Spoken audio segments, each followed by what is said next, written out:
My name is David Moeller. I am the Director of Planning at MassDOT. I will be moderating today. First, some ground rules. We will ask you please to come up and speak when your number is called. We will call you in groups of 5.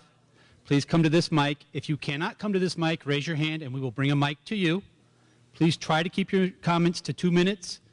Heather will be holding up a sign when you get to 30 seconds left, so you'll know to wind it down. The other thing we should mention is that we do have American Sign Language interpreters available. So if you would like to use their services, please come down to this row here. If nobody needs their services right now, they will sit down, but they will be here in case somebody eventually does need their services. Just come down and they will assist. After Charles Plank gives the presentation, which he will keep brief, we will let Senator Tom McGee and the legislative delegation say a few words, then Mayor Flanagan, then City Councilor President Phelan, and then we will take comments beginning with the first 5 numbers. Thank you all very much.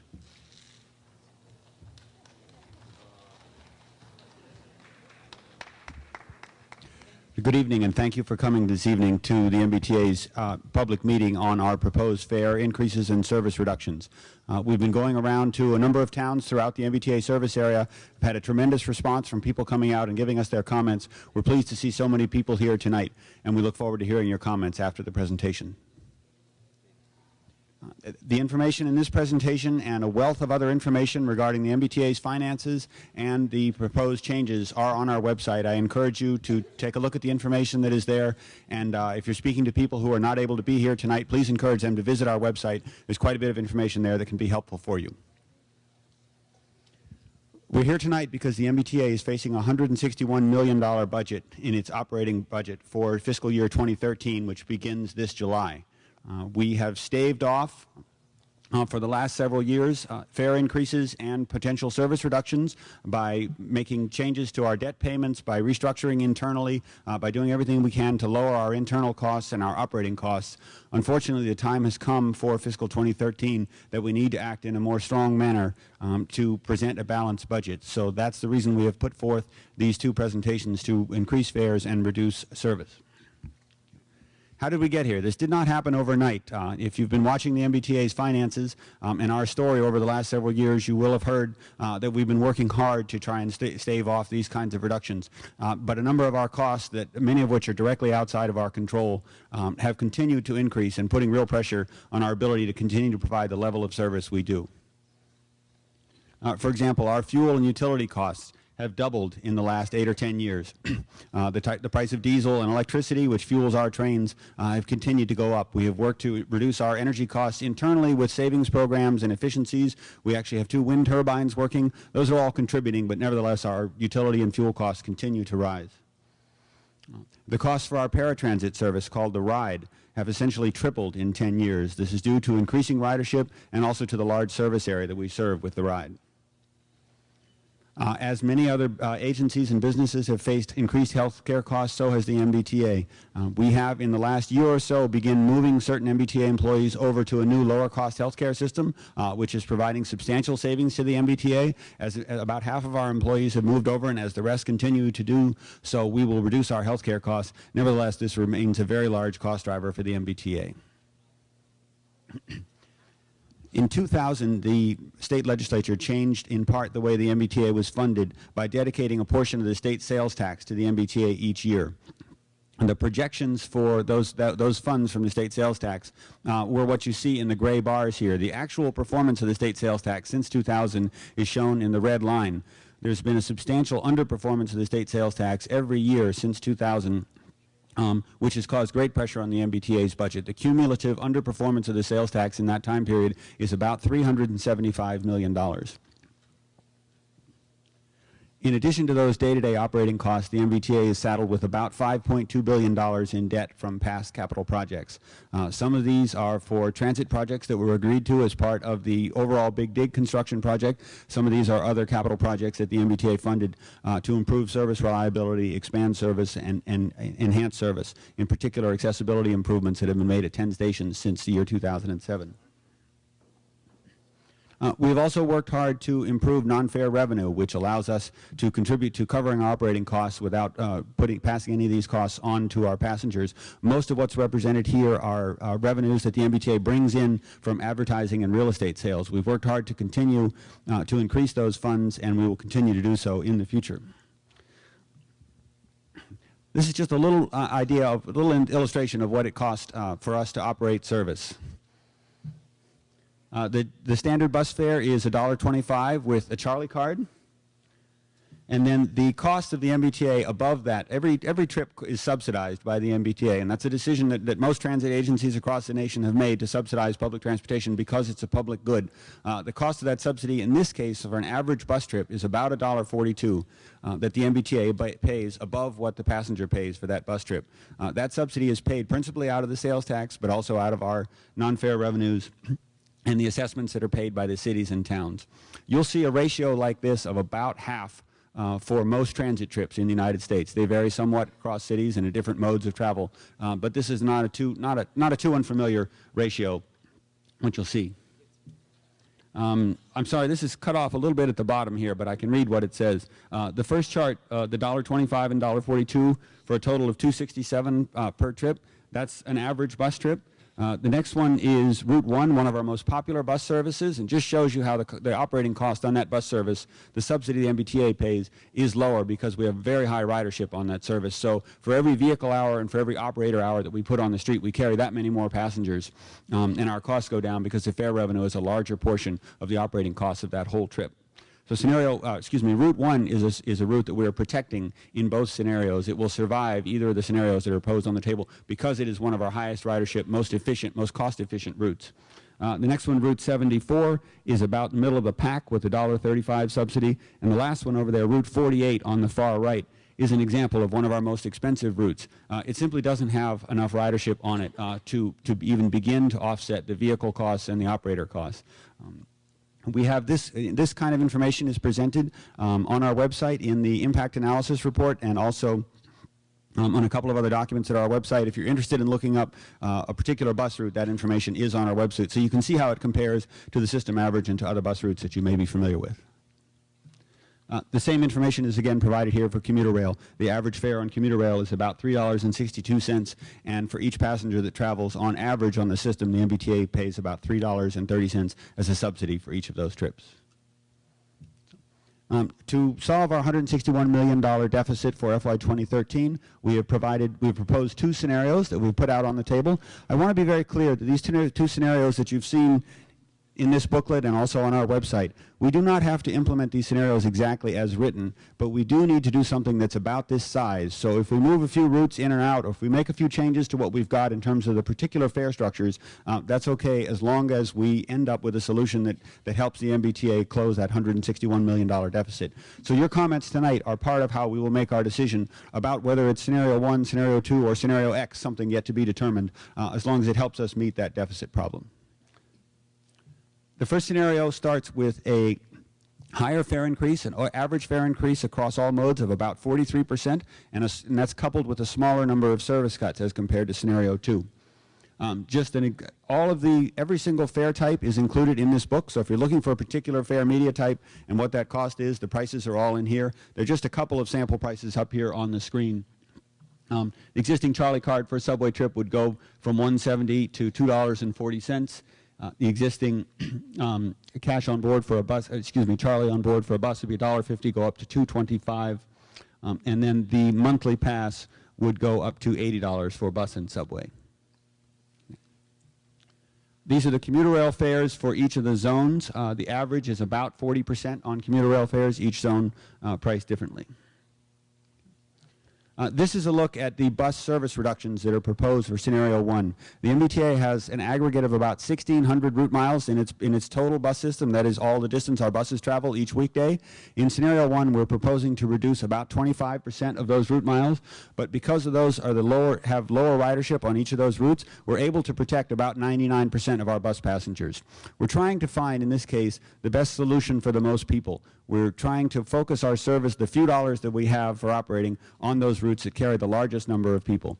It's definitely, these are people, not just numbers, so we want to make sure we're thinking about what's the best way to do this. But what we've got for scenario 1 protects the largest number of our bus passengers we can and takes the least efficient routes and proposes those for elimination. Scenario 2 is a smaller fare increase, an average of about 34% across all modes, but it is coupled with a larger number of service reductions to reach the same total savings to the MBTA. The basic subway price would go from $170 to $225, basic bus price from $150 to $2, and the monthly pass from $59 to $78. Commuter rail fares, again, an average of about 30-some% for each of the zones, for each of the commuter rail. This is the same map that you saw before, but with a much larger number of service reductions in bus. There are 178 bus routes in the current system today. Scenario 2 proposes to cut 101 of those bus routes. It's a very significant cut into the service. But again, as you see, while we're retaining only 24% of the route miles, that is the street miles that are covered by our bus system, because those routes are so heavily used, we're able to protect 75% of our bus system passengers. That's a lot of people who might not have service that they see today, but we're trying to do what we can to shape this so that it protects the largest number of passengers possible. We are also proposing several changes to the ride system. I want to be very clear that these changes in both scenarios will not deny anyone service to the ride. The 2011 pickup and drop-off locations will all be protected, but what we're introducing is significant changes into the pricing structure for the ride. First of all, we are proposing to implement, starting July 1st, in-person assessments for eligibility determinations to the ride. What this essentially means is instead of simply a doctor's note, we will ask participants or applicants to the ride to come to a center and demonstrate whether they have physical needs that make them eligible for the ride service. Anyone who's capable of riding the fixed route service, which is increasingly accessible every year, will then be asked to use that service. We want to make sure the ride service is dedicated entirely to those who truly need it, and that anyone who's capable of riding the fixed route service can take advantage of the fixed route service as it is presented today. We are also proposing what we're calling a premium fare for all ride trips that are outside of 3/4 of a mile of the fixed route service, that is outside of the bus and light and subway rail service areas. That's consistent with federal guidelines on the provision of paratransit service and consistent with how service is provided in most other cities across the United States. In addition, the premium fare would apply for trips that take place outside of the regular service hours of that comparable fixed route service, and also for trips that are requested on the same day. Both of those allow us to operate our system much more efficiently. We can plan our vehicle and operator hours more effectively. The light blue area is the full ride service area that was served in 2011. Again, all of those passengers will still have access to the service, but in the light blue area, those people will be subject to the new premium fare, which is $12 in scenario 1. The base fare area is the dark blue area. All those people will be subject to a smaller price increase going from $2 to $4.50. That's what we're calling the base fare area versus the premium service area. The premium service area is defined by the service reductions in bus that are proposed on the other map. The same map again with a smaller base fare area because there are a smaller number of surviving routes in scenario 2. This also has lower price increases where the base fare would go from $2 to $3 and the premium fare is proposed at $5. Both scenario 1 and scenario 2 include a number of other service reduction proposals for different modes. We are proposing to eliminate the MBTA subsidy for all ferry service. We're also proposing to eliminate weekend Green Line service only on the E branch and weekend Mattapan service on the high-speed rail line. We're also proposing to eliminate commuter rail service after 10 p.m. on weekdays and eliminate commuter rail service on Saturdays and Sundays. There are a couple of fare structure changes that I'd like to highlight here also as well. For cash fare uploads at bus fare boxes, we're proposing a minimum $10 cash upload. What this is designed to do is speed boardings. There will be fewer transactions at fare boxes so that everybody can board more quickly at each stop and our bus on-time performance can be improved. We're also proposing to eliminate the 12-ride ticket on commuter rail, which has been a source of fraud for us, and we'd like to try and control that. People will still be able to buy single-ride tickets for commuter rail and travel at effectively at the same price for such trips.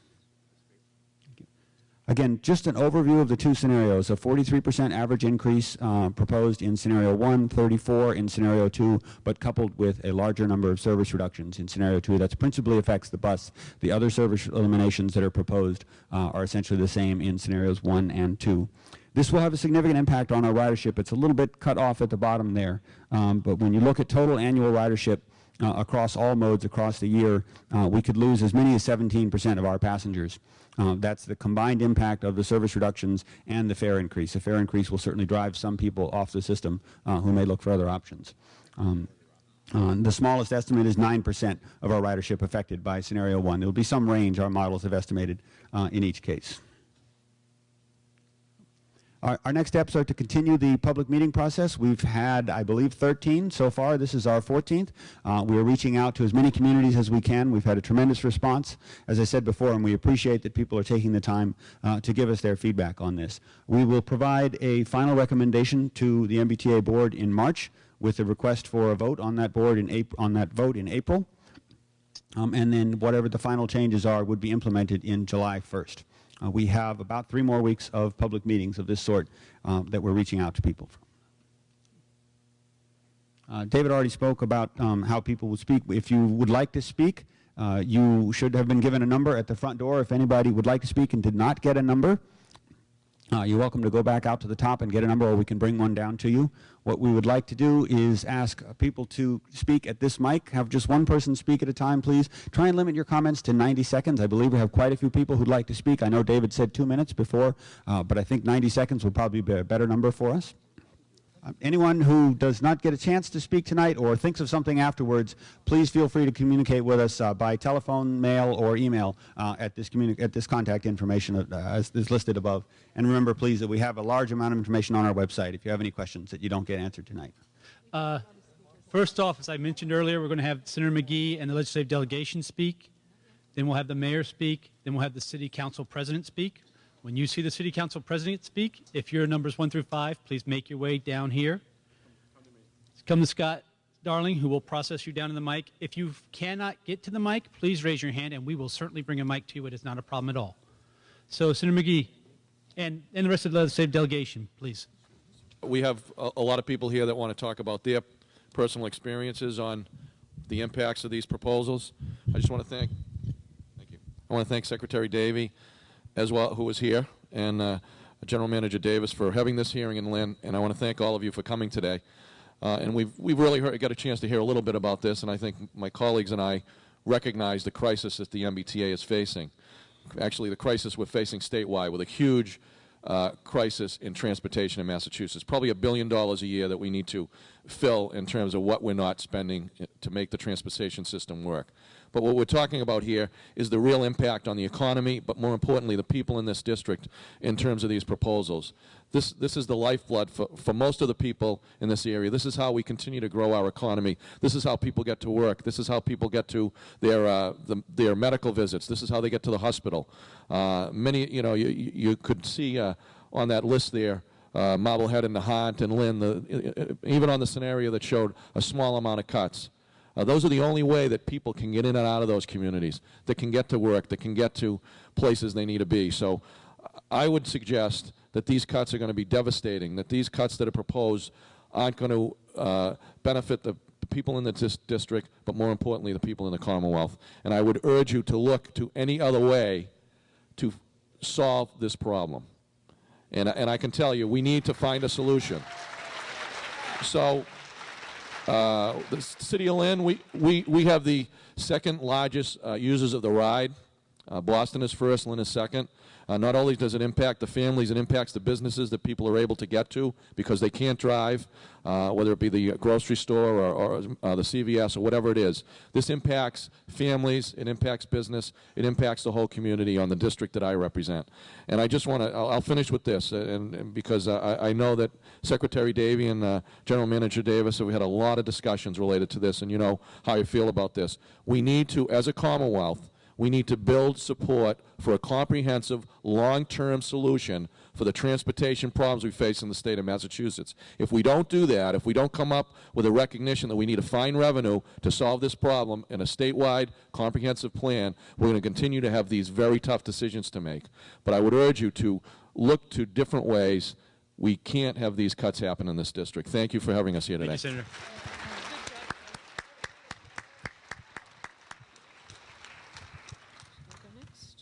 Good evening. I'm Representative Lori Ehrlich. I live in Marblehead and represent Marblehead, Swampscott, and 2 precincts in Lynn. Thank you very much for hearing our testimony today. Thank you to Secretary Davey, and thank you to everybody who turned out tonight to be heard. Your voice will be heard tonight.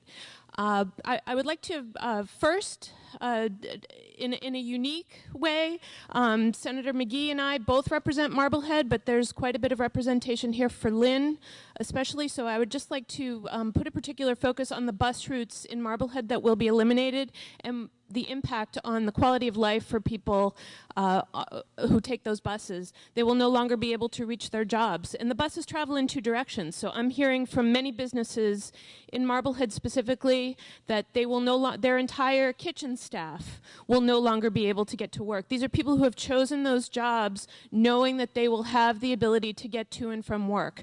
So, so we're not only going to provide public transportation that they're paying quite a bit for, but we're also going to be putting them out of work, which is just the opposite of what we're trying to do. The disabled community we're hearing from quite a bit. There are a few issues that light up my switchboard in the way that transportation does, and that was true of tolls as well. So, and while I have your attention, I'd just like to point out the decision to not take public transportation is partially based on the ability to get into Boston, to put a car on the road, to pay for gas, to pay for insurance, and to pay for tolls. We pay quite a bit in tolls on the North Shore. I know that's not the topic of tonight's discussion, but it is part of that decision, and it does put people behind the 8 ball. So in closing, I don't want to take up too much of your time, and I know there are a lot of people who want to say quite a bit about this, so I'm going to turn it over to my colleagues, and I thank you again for hearing my testimony. Thank you, Representative.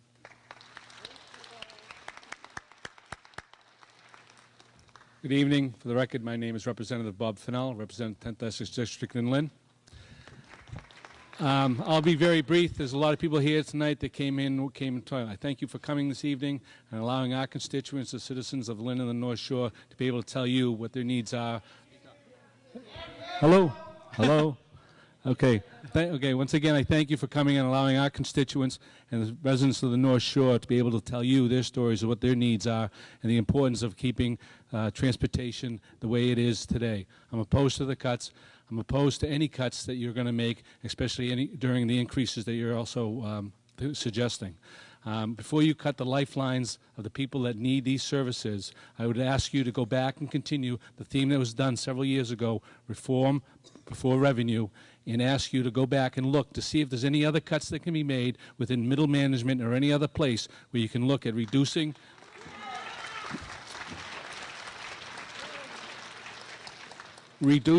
salaries and increases or whatever before you start to put increases on the burdens of the people of the city of Lynn and the state and the Commonwealth of Massachusetts. So I'm asking you to do that tonight and come back with a comprehensive plan of where you put those cuts in your organization for the T and bring it to the legislature to show us where you've made those cuts so we can then make sure that if you're going to do the increases, it's not going to be on the backs of the people that need the services here tonight. Okay, thank you again for coming. Thank you. My name is Steve Walsh. I represent the city of Lynn and the town of Nahant. I do want to take a brief moment just to thank and congratulate the interim general manager of the T, who has been listening to the concerns around the Tate.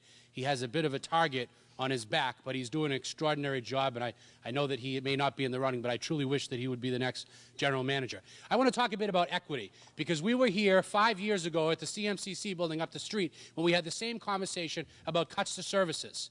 And then we were here 10 years ago at the North Shore Community College building when we were talking about another plan for the Blue Line. And we were here just 2 years ago when we were talking about the tolls. We have been discriminated against on the North Shore. We've waited 50 years for the Blue Line. And unfortunately, the way the economy has gone, we'll have to wait another 50 years for the Blue Line. We have paid for the airport over and over and over again in the Tobin Bridge. We've paid for the tunnel at the airport, Sumner Tunnel, and now we're paying for the Ted Williams Tunnel. We have done our fair share. The folks in the town of Nahant have one bus route. One bus route. It is not a public good or public transportation when there is zero public transportation into or out of community. And the folks in Lynn rely on this public transportation to get to and from work. Now, the T has a problem, I recognize that, but we have to put some solutions on the table. We have to talk about open road tolling on Route 93 and Route 95. We have to, as uncomfortable it is, talk about a gas tax. We have to talk about whether or not we're going to fund infrastructure, because here's the problem. If we cut tonight and we raise fares, we'll be back here again in 3 years or 5 years, and everybody at the MBTA knows that. We have to take a long-term, holistic approach. We have to raise some revenue, maybe do a little bit of reform, although you've done a good job of cutting. It's time to get some revenue from those that have been not paying their fair share for a lot of years on the South Shore and those coming in from New Hampshire. So thank you very much for being here for tonight. Thank you, Representative. Mayor, would you like to come? Thank you. I'm Judy Kennedy. I'm mayor of the city of Lynn, and I am sure you're going to hear from many of my constituents about how these proposed fare increases and service reductions will affect them personally. So I'll leave that to their individual tales. I would like to tell you how it could affect my entire city and my city's economy. This very auditorium that you are standing in is now gaining some momentum as a regional arts and entertainment area. Just last Friday night, we had over 2,000 people in here. Many of the people who came here used the commuter rail to get in to see us over here in the city of Lynn. One of the big concerns I have, again, as the head of the city, is that you are proposing commuter rail service be eliminated on weekends and stopped at 10 o'clock in the evening. And I can tell you that would have an extreme impact on a project that is just now getting some traction. So I would ask that you at least propose, if you are going to have to make cuts, to look at midday cuts, so that the commuters here in Lynn are protected on their routes to and from work, but the people who come to Lynn for their arts and culture will also be able to continue to come to Lynn. And again, I know you'll have many examples that will come tonight. The other thing that really concerns me is the severe increase in the cost to the customers of the ride. And this strikes me personally. I was actually a driver for the ride for 3 years. I got to know very many of the people, including Mr. Machese right behind me. And I know how little they have and how their income must be spent very carefully. So at the very least, again, because I'm being a pragmatist, if you could at least consider one charge for medically necessary calls and keep that fee flat if you possibly could. And then anything that is considered more of a recreational or a non-essential trip, perhaps think about having a modest increase there. But for the people that depend on the ride for their medical needs, I would urge you to keep those fares constant and at today's levels. And thank you very much. Thank you, Mayor. Next up is the City Council President, President Phelan. Thank you. My name is Tim Phelan. I am the Lynn City Council President. I know that you asked me to speak on behalf of a number of city councilors. I believe that every city councilor is here this evening, with the exception of one who is recuperating from surgery out of state. And I do have a letter from Councilor Ford that I'd like to submit into the record if possible.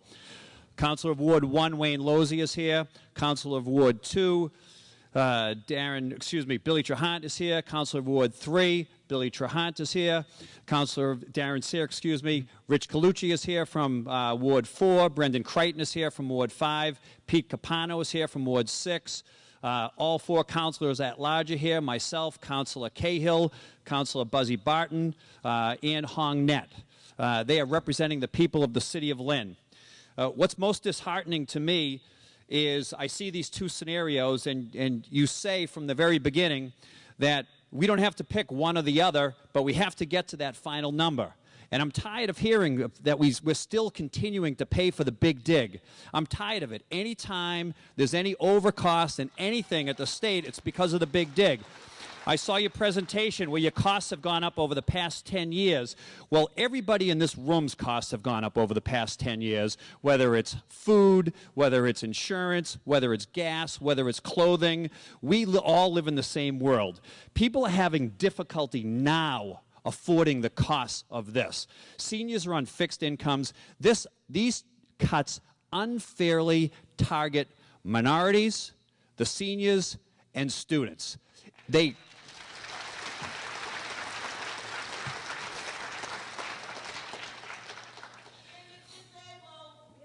And the disabled.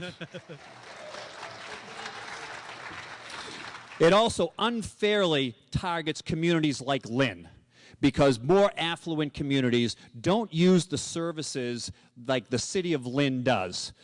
And the thing that really frustrates me is the people of Lynn are resilient. The people of Lynn are hard workers. Whatever you do, they'll dig down deeper, they will work harder, they will go with less, their children will go with less, and that really is just unacceptable. It's government's role, it's your role, it's my role to help people who can't help themselves or help people that don't have the ability to help themselves. What is infuriating is when the millionaires and billionaires on Wall Street can't cut it, that the government throws billions of dollars at them. But because of the fiscal mismanagement of the MBTA, when you have a huge multi-million-dollar deficit, you try to put it on the backbone of the people in this room. And that is unacceptable. There are 531 employees at the MBTA that make over $100,000. That comes out to over $58 million.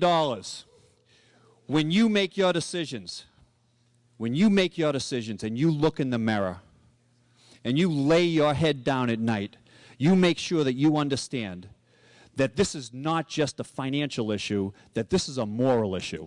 Thank you. Thank you, Councilor. Now we're going to start letting members of the public who signed up speak. So numbers 1 through 5, please. Good evening, citizens of Lynn and state of Massachusetts. My name is Constantine C. Anakakis, and most of you know that I'm an entertainer, music therapist. We could talk about acceleration with our community, how we've gone beyond the point, but we are not going to talk fantasy, for the fact of Star Trek, stepping on a transporter beam and going to our destination. That is way up in the future. Right now, we need accessibility to our hospitals, our medical appointments. We need everything, and the T is bringing that to us. Otherwise, we can step back to the time of Daniel Boone and walk these distances. And I don't think many of the people who are in wheelchairs are going to walk up Parkland Ave, down Linfield Street to Union Hospital. We lost our best hospital, which was Lynn Hospital. We don't have that anymore. So we need to have the accessibility to all our appointments. We need to be able to go to these places. Now, if it means cutback of taking Haymarket out of the scenario, it only takes 7 minutes to go from Linden Square to Revere Station. So, there are ways that we can come to a conclusion. And I want to thank you very much for your time. Thank you very much. All right, my name is Ralph Briggs. I'm from 50 Lynn Way in Lynn, Massachusetts. I take the 441, 442 to my doctors in Boston. I think it's preposterous that anyone would try to scare us all by cutting this route. It's essential. However, this is a problem of revenue. Why is it a problem of revenue? It's a problem of revenue paying the drivers, the day-to-day workers, and also for capital improvement. When the stimulus came down, $8 billion to the state, $4 billion was used for people already working. The other $4 billion went for infrastructure, supposedly. That $4 billion, instead of going to people who already were working, part of it should have went to either help pay down this debt or get capital improvement on the T. Also, the state. Now, one of the state representatives wants to increase taxes. Yeah, increase taxes. That's the reason. One of the reasons why they have a revenue problem. The sales tax is down because there's less people working, less people buying. So we're gonna stop commerce, help stop commerce by putting some toll on Route 93, where hard-working people have to pay more money. Is that any way? Is that any way to run a railroad? No. Also, $2 million, right, to the Greenway. $2 million in state funds to cut a small area of grass. And Lynn, we just put on 2 new people, are going to put on 2 more people, right? Not needed. Half of that money comes from the state and federal government. That money could be used. Time is up, sir. We have a lot of people who want to speak tonight. I understand that. They had time. I'm having time. These people, I'm speaking for these people. When money is wasted, and the blind people, and the lame people can't get on a bus. Sir, we have 100 people right? who've signed up, including all those people. I am respectful. I'm being respectful. How am I not being respectful? I am being respectful. Sir, we have 100 people who have signed up, I understand including that. those people you're speaking I for. understand it. I'm under 3 minutes. Please wrap it up now, please. All right. Thank you. I'm not a politician, so I guess I have to wrap it up. We all know in Lynn that they suppress free speech. All right. The problem is that the revenue is not being allocated properly. All right. That's why you have. We think of this. If it really comes to push and shove, consider bankruptcy to at least keep the line going. Okay. Thank you very much. Thank you. Good evening. Brett Murray, Marblehead Board of Selectmen. The MBTA is facing insolvency. Given the tools the MBTA has at its disposal, raising fares and cutting services seems a logical solution. But these are the only tools at the MBTA's disposal, since our state leadership has declined to treat this as the crisis it truly is.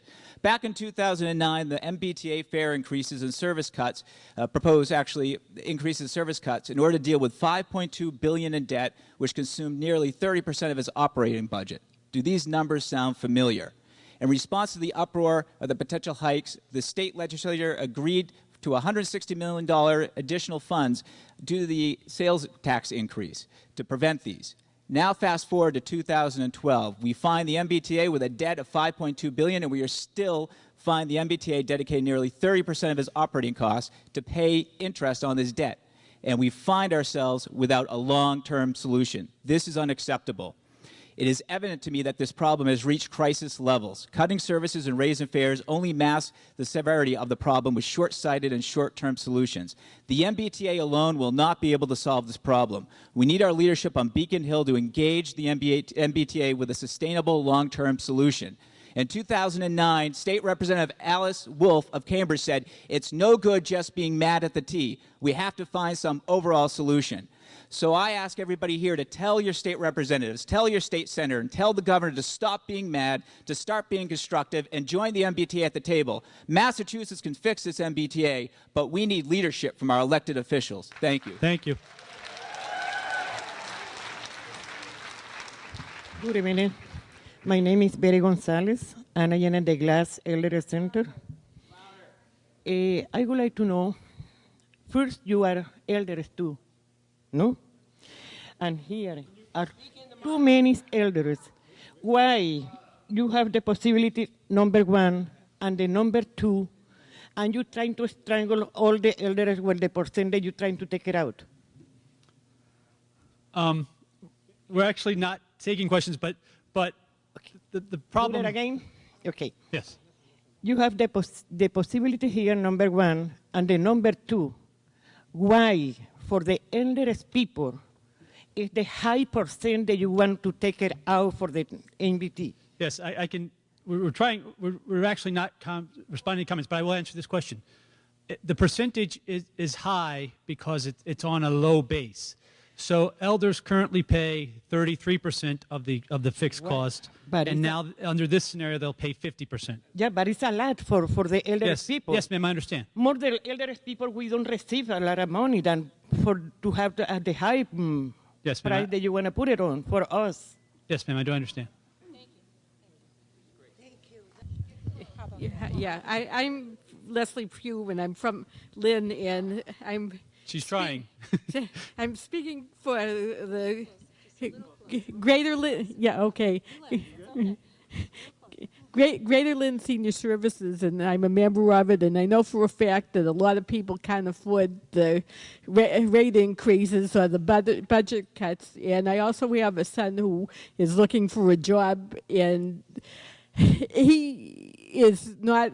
He's upset with the cuts that you want to make because he was offered a job in the evening and he couldn't take it because you don't run the hours and that the job wanted, and you're taking things away instead of putting services in, and you're taking money and you're still not providing services that you're getting money for. And and I want to know why you can't have one fare for everything, that figure out what it costs to charge people, and have one fare like they do in other countries, and you get on and you pay and you can go all day and ride, and then the next day you just pay. Thank you, ma'am. And now I need 11 to 15 to make their way down while this lady's speaking. Hi, good evening. My name is Stacy Mancello. I'm the director of the Lynn Council on Aging. I'm absolutely representing the seniors of the city of Lynn, and also the disabled. I'm Mayor Kennedy, Walsh McGee, and President Phelan. If you look at this proposal, it absolutely looks like you're just slapping the seniors. And I'm not quite sure how that is going to work, where we have Medicare cuts, Social Security cuts. I've had seniors in my office today that had no food stamps, and we had to dig into our pocket to get them home on the T, which is the exact bus route that you plan on cutting. So again, the seniors are struggling. There are elders that built our country. World War II vet, Purple Heart, in my office, didn't have enough money in his pocket today to get on the bus to go home. Thank you.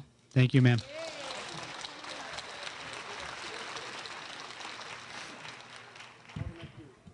Hi, my name is Bill Bell from Revere. I'd like to thank you, gentlemen, for having the hearing.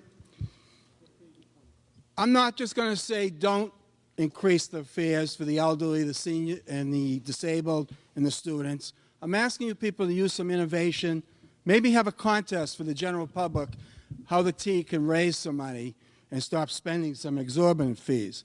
I was shocked when City Council President Phelan said there's 500 and more people in your management making over $100,000 a year. That's not acceptable.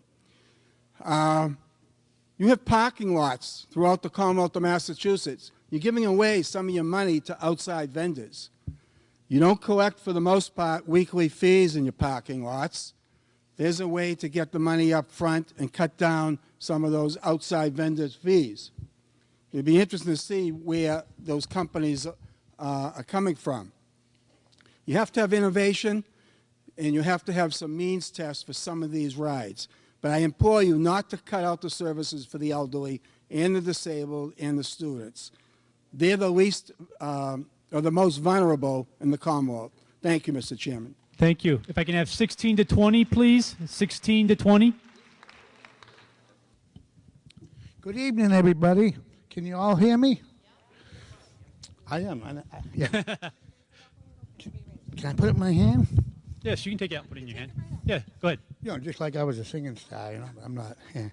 Well, I live on the North Shore here, and I'm on the Lynn Saugus line, and we have the 426 bus coming through, you know, every day from, you know, like 5:20 in the morning up until late at night.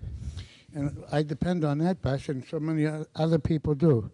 But I go all through the MBTA, the commuter rail, and everything. and I've been from here to Boston and all over.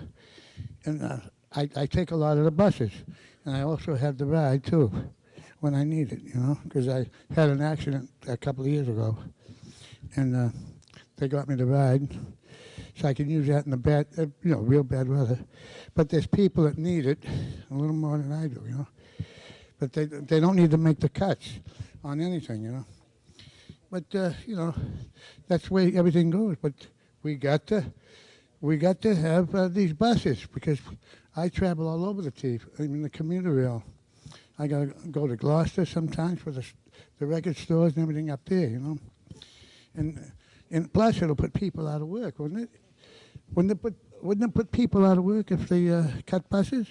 Because they got to put the drivers somewhere else. And I've been riding on the MBTA since I was 16 years old and up until today. So I'm going to be 70 this year, folks. Thank you, sir. Thank you very much. Good evening, everyone. My name is Leslie Gould, and I'm the Executive Director of the Lynn Area Chamber of Commerce. I'm here with several of my board members this evening. I'd like to introduce Phil Willett, Board of Directors. Tasso Nikolakopoulos, Board of Directors. Thank you very much. The Lynn Area Chamber of Commerce, representing over 500 businesses in Lynn, strongly opposes any changes to the current MBTA bus routes that will affect commuters in and around this city.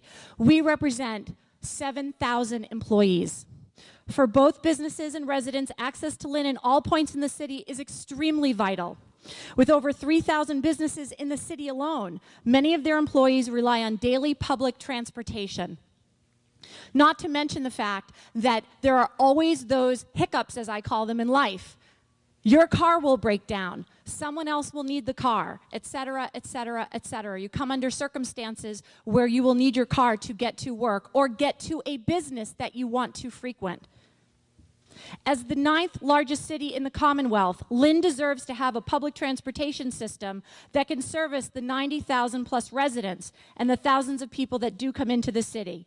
In the current recession and the increase of gas prices, public transportation is essential to the quality of life for both businesses and the residential community. We, again, at the Lynn Area Chamber of Commerce, are absolutely opposed to any of the changes, and we ask you to look for other solutions. And we thank you for your time and consideration this evening. Thank you very much. Thank you.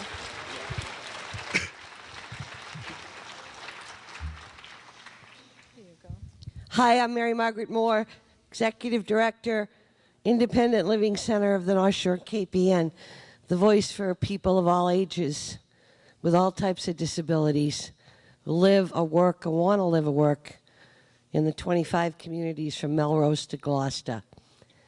I spoke in Salem, and I'll say it again here tonight. What's being proposed is unfair, poorly thought out, and poorly coordinated, but most importantly, it's a breach of faith with the disability community.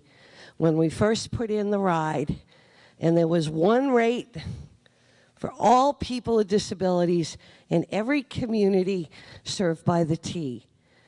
For today in 2012, after over 20 years, that cannot be broken because of mismanagement and poor coordination. In addition, there are already thousands of people wanting to get free of nursing homes. We've freed folks from Danvers State. We've freed folks from Hogan. We've freed folks from all the institutions. And we've freed the folks who want not to be involuntarily incarcerated by putting in place community-based care. There is no community-based care without the workers. And the workers cannot get to their jobs if you do these cuts. So my challenge is you're all only temporarily able-bodied because you're either going to get a disability or you're going to age and be functionally disabled. We cannot allow these changes to go through with that kind of a value base which breaks the rules that were agreed to and destroys the workers who want to get access. Thank you. Thank you. So we're on 16 to 20. And again, if for any reason you need a mic brought to you, please just raise your hand and we will bring the mic to you. Hello, my name is Brenda Clark, and I live in the city of Lynn. And I'm a senior, and I'm a person on disability who needs the ride to go to my appointments, my doctor's appointments, which are very important. Now, I think what the MBTA could do, instead of trying to cut, make us pay more for the ride, they need to look at the ride system and overhaul that system, because there are people who are old, I know that, but they should not be taking the ride to go to bars. And that's all I have to say. Thank you. Thank you, ma'am. Good evening. I'm sorry, I have laryngitis. I'm speaking as loud as I can. She's trying to speak. She's speaking as loud as she can. She has laryngitis, so let's all try to be a little quieter. My name is Amy Drinker. I live in Marblehead, and I don't get this. I thought public transportation was a fundamental reason that we have a commonwealth to provide services that the people need. If you reduce the public transportation in cities like Lynn and communities like Nahant and Marblehead, then we have no numbers to indicate that we have ridership. And once we've lost our bus service, we've lost the only public transportation we have. This is how people get to work, how they come to Marblehead for work, and how our students get to Marblehead as well in the METCO program, and our students within the town who use public transportation. If this is a revenue shortfall situation, then I challenge the legislators and the administration, the Patrick administration, to sit down with the MBTA and address the revenue shortfall and not take this out on the backs of the people who try to use public transportation and keep the costs overall of transportation down by not using their cars. Thank you. Thank you, ma'am. My name is Judy Gates, and I live in Marblehead, Massachusetts. And I just want to say that I'm here in support of maintaining the routes to our community. I moved to that community in 1965 with two other girls without a car and dependent on public transportation as a young person. I've lived there for almost 50 years. Now, it's pretty evident I'm a senior citizen, and I continue to rely on that public transportation for different reasons now, but still value it deeply, and also for all those who are in my community and on the North Shore. I hope that the MBTA will, be more creative in how they solve this problem. Thank you. Thank you, ma'am. Thank you. Hello, Councilor. I'm Judy Jacoby. I'm a member of the Board of Selectmen in Marblehead, and wanted to make the mention of the fact that the Marblehead Selectmen took a unanimous vote to object to any cut in service for routes 441, 442, 448, or 449. I thought I'd use my time to read some of the comments that people have emailed me or called and couldn't be here tonight. 1, eliminating the express bus would add at least another hour to my commute. Another, for many of us, the bus is not an alternate method of transportation to Boston or Vinnon Square. It's the only method of transportation. Without the bus, I wouldn't know how to get to work. Someone else, I have a degenerative eye condition that doesn't make it safe for me to drive. The bus is my lifeline to work. Another, in recent years, service has already been cut for us.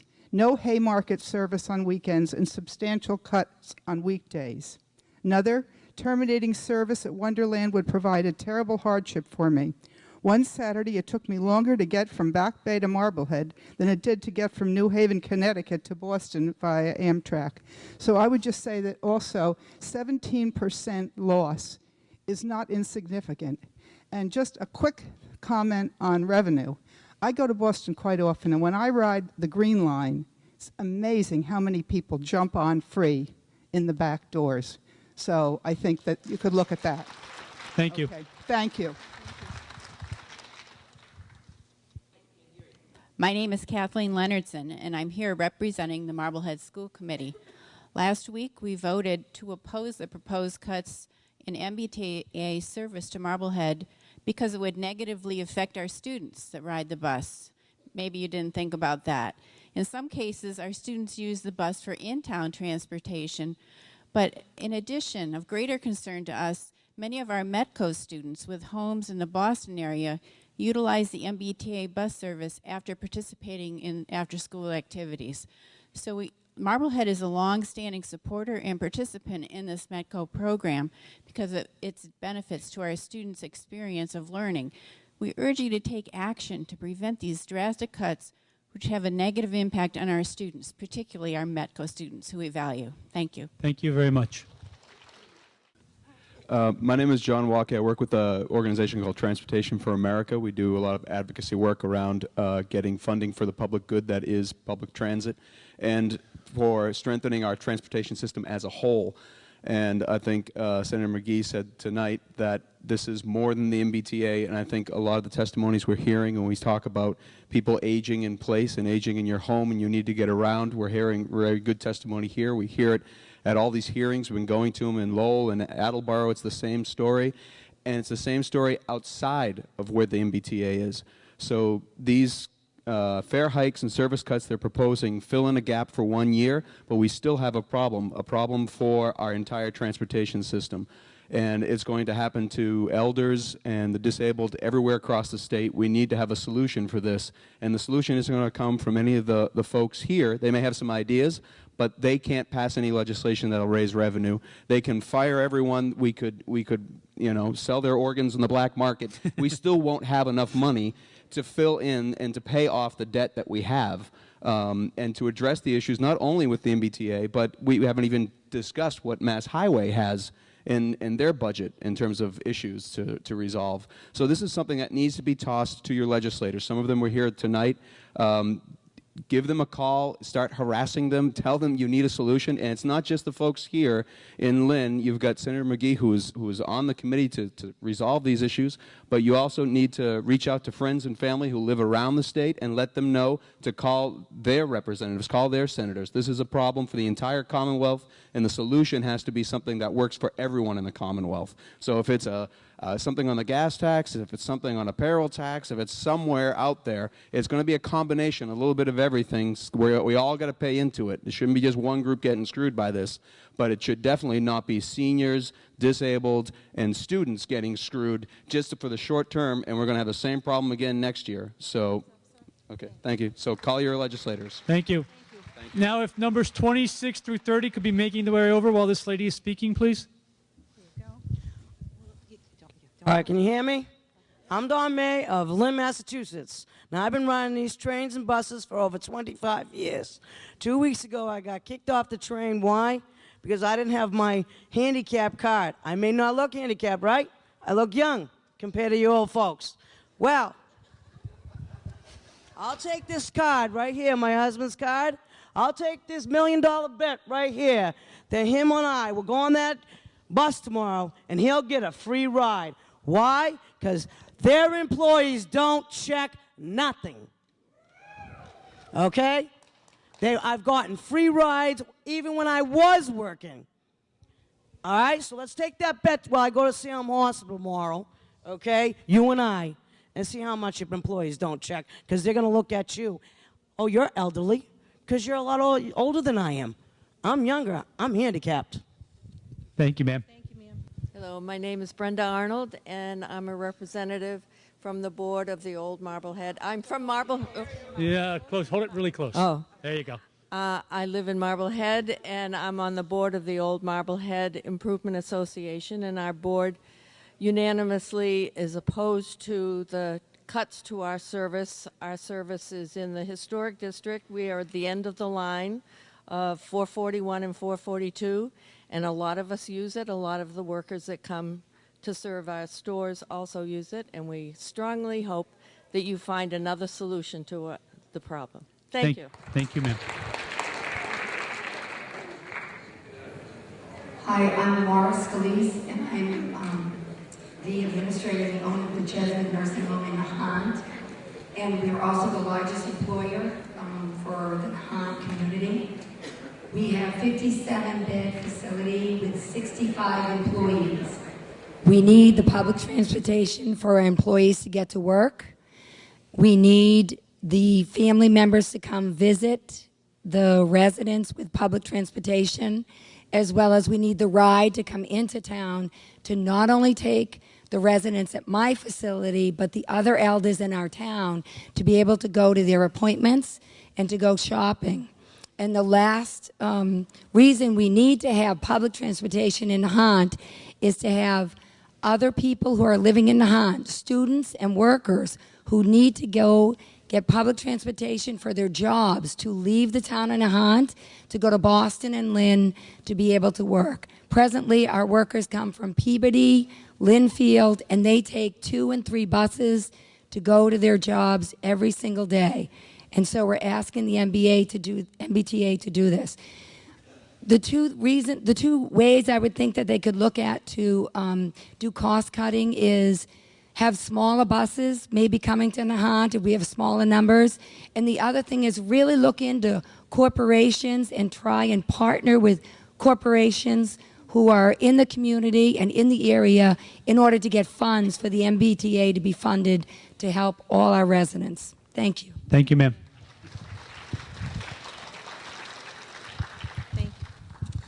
Good evening. My name is Mary Sweeney. I live in Lynn, and I just want to run you through an experience. A few years back, I had a Charlie card. I took the bus from Central Square in Lynn to Wonderland, $1.25. Took the subway in, 45 cents transfer. Okay, right. Return trip, take $1.70 on the subway, free transfer back. All right, then something happened, and the software, hardware at Wonderland didn't work anymore. So I got $1.25 bus fare in and a free ride all the way into Boston and beyond and wherever I wanted. And then $1.70 to return. Okay, now I'm a senior.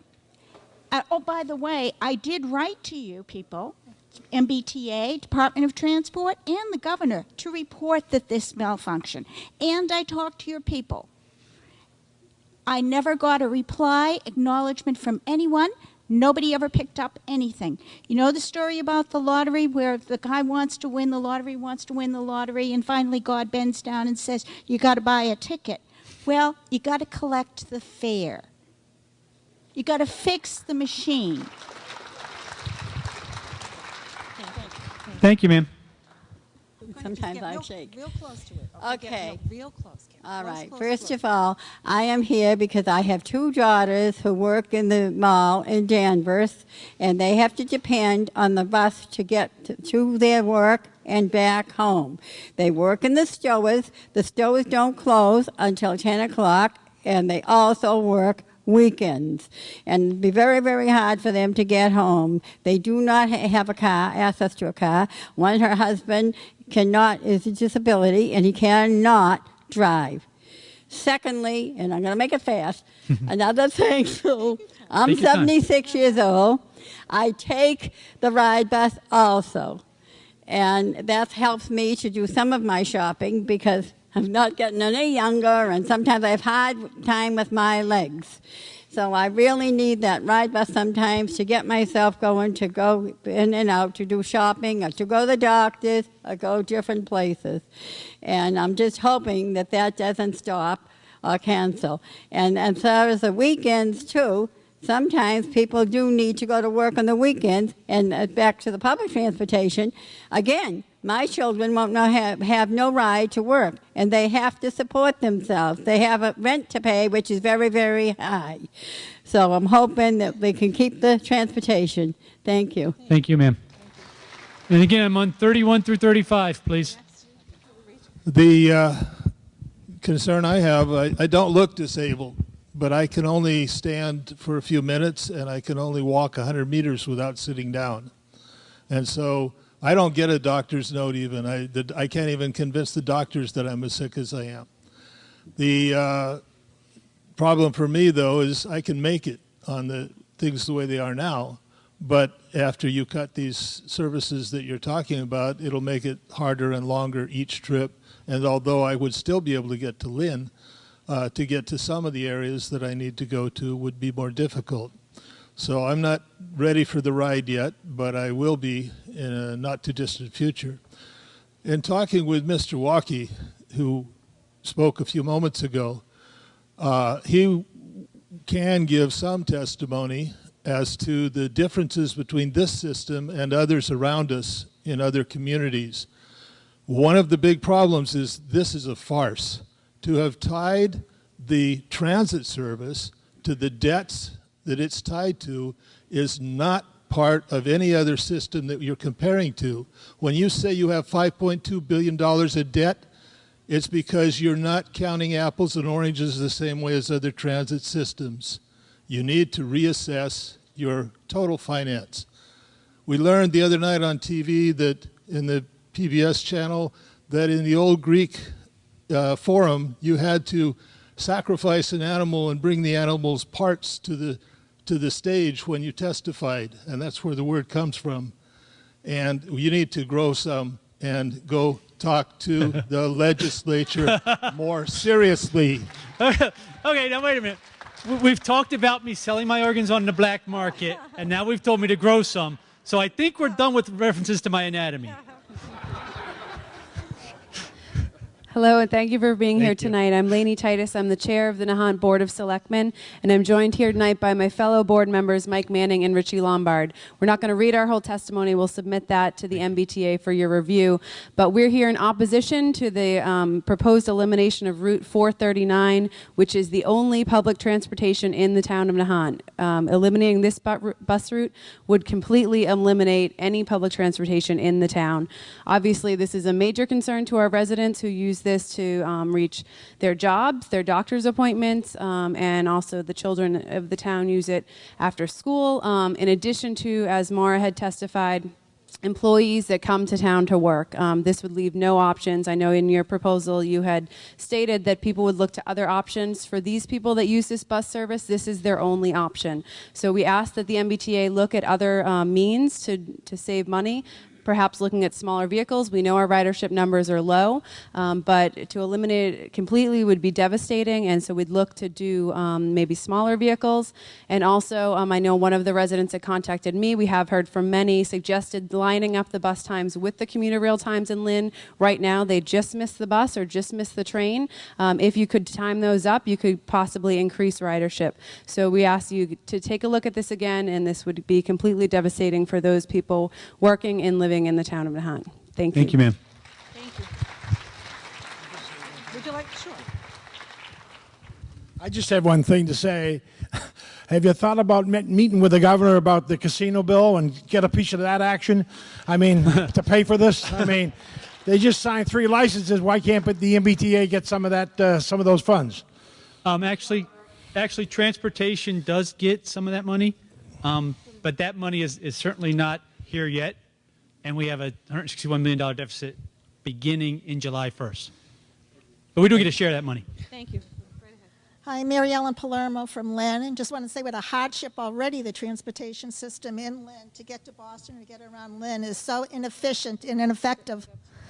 I lived in Cambridge and Somerville before they got the red line, and before they had the red line, it was much easier to get into Boston from Cambridge or Somerville than it is currently in Lynn. Now, Somerville's getting also the green line. Medford, which only 57,000 people will have access to the orange and green line, where Lynn should have had the blue line long before they even got the orange line. And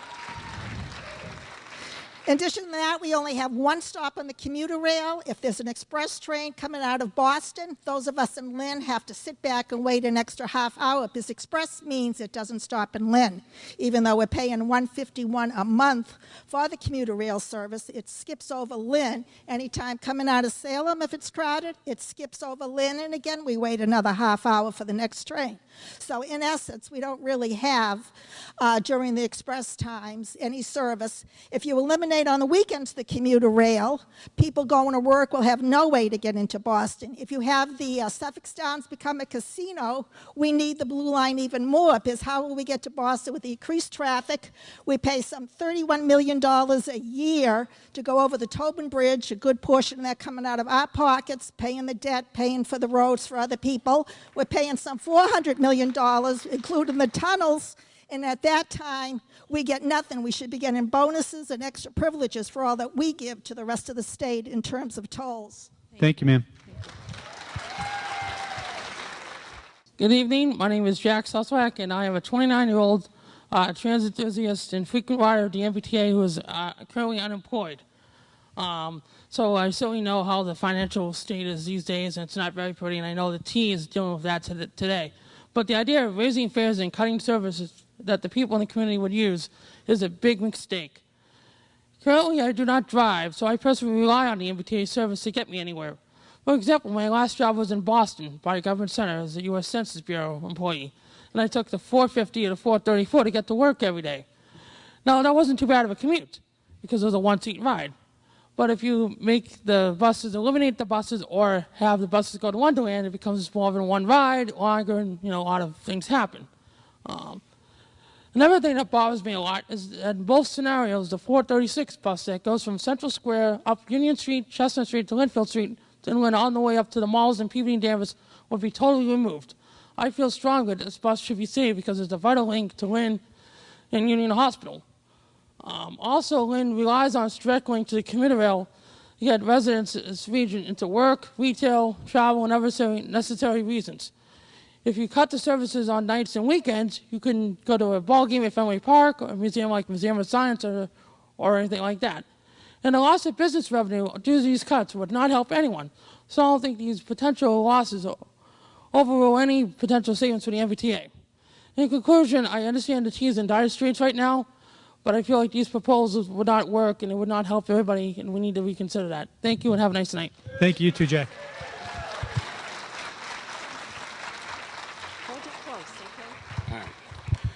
My name is David Rutter, and I am a student filmmaker from Lynn. I've relied on the MBTA my entire life because don't feel like getting a car. And on average, I and most of my other friends that travel to Boston to go to school spend about $1,000 a year on the MBTA. Now, when you're making $100,000 salaries, that really doesn't seem like a lot. But when you're spending $20,000, $30,000, $40,000 to go to school, another $1,000 to $2,000 really adds up a lot in the long run when you got bill collectors coming after you. Now, quite frankly, the idea of getting rid of the services on the weekends and after 10 p.m. is probably the dumbest thing I've ever heard of. When I first heard about that, I was thinking to myself, is it April Fool's Day already? I mean, come on. If you want to do that, I guarantee you will see what hell looks like when the economy crashes. And quite frankly, that's all I got to say about that. Thank you. Now I need number 41 through 45 to make their way. Hi, my name's Gary Barrett. I'm here representing the North Shore Alliance for Economic Development. My name is Gary Barrett, and I'm here representing the North Shore Alliance for Economic Development. We're a non-profit entity that represents 30 communities on the North Shore, stretching from Saugus to Newburyport and as far east as Rockport and Gloucester. You'll hear plenty more from individuals that are affected by the proposals that you have before us. We've recently heard from Secretary Davey at a recent meeting, as well as Senate President Murray. We understand that there's a revenue problem for the T. Please find a solution. What we want to point out is this proposed cut and fare increase has a great impact on the economic development of this region. The region is dependent upon tourism from Lynn to Newburyport and Rockport and Gloucester. There have been private investments by the Commonwealth as well as private businesses. For example, in Ipswich, businesses invested in shuttle service from the Ipswich train stations on weekends to and from Essex tourist sites to bolster those economies off the beaten path. Communities like Lynn, Salem, Beverly have made investments in smart growth building policies encouraged by the Commonwealth. Don't breach those promises. Please find a solution to this. Thank you. Thank you. Hello, I'm Jim Davies from Beverly. We use the commuter rail often on weekends and evenings, and there's no other way really to get in town. That would preclude attending any kind of entertainment in Boston. Anything finishes too late to get a 10 o'clock train. It would preclude going in weekends for activities of any sort if they were to enact these cuts proposed. I think the crisis is in the legislature. They have failed to address this problem. They think they can dump it off forever on the MBTA and let them solve their own problems. The debt came as a result of action of the legislature, and I think it's the legislature's job to clean this up and not to cut services particularly. Thank you. Thank you, sir, very much. Okay, now I need 41 to 45 to make their way up. Good evening. My name is Katie Shoemaker, and I want to tell you that I moved to Lynn from a Metro West community that has no transportation because I got rather tired of riding my bicycle 2 miles to the train station in the next town despite weather. Heat, snow, sleet, rain, it didn't matter. So I moved to a community where I would have the opportunity to ride safely and comfortably. For 2 years, I rode the buses from Lynn to Newton. It took me 2 hours each way, every day, and it didn't really matter which set of buses or train schedules I used. But I was willing to do that just for the comfort and safety. Now we're going to be cut off as I was in that Metro West community, where if I didn't ride my bicycle, I didn't go anywhere. Please don't do this to us. Please, MBTA, legislature, administration, find a better way. Thank you, ma'am. Good evening. My name is Raymond Gagnon. I live here in Lynn, Massachusetts. When I was working, I was taking the T in, driving my car to Wonderland Station and taking the Blue Line in. I was just going to say, it's going to keep continuing just about every year that this T is going to be running through a deficit. And everybody in the North Shore is going to be paying for this left and right. Maybe the best thing that the people in the North Shore can do is get another transportation system in here that can do the job that the T can't do. That's all I've got to say. Thank you.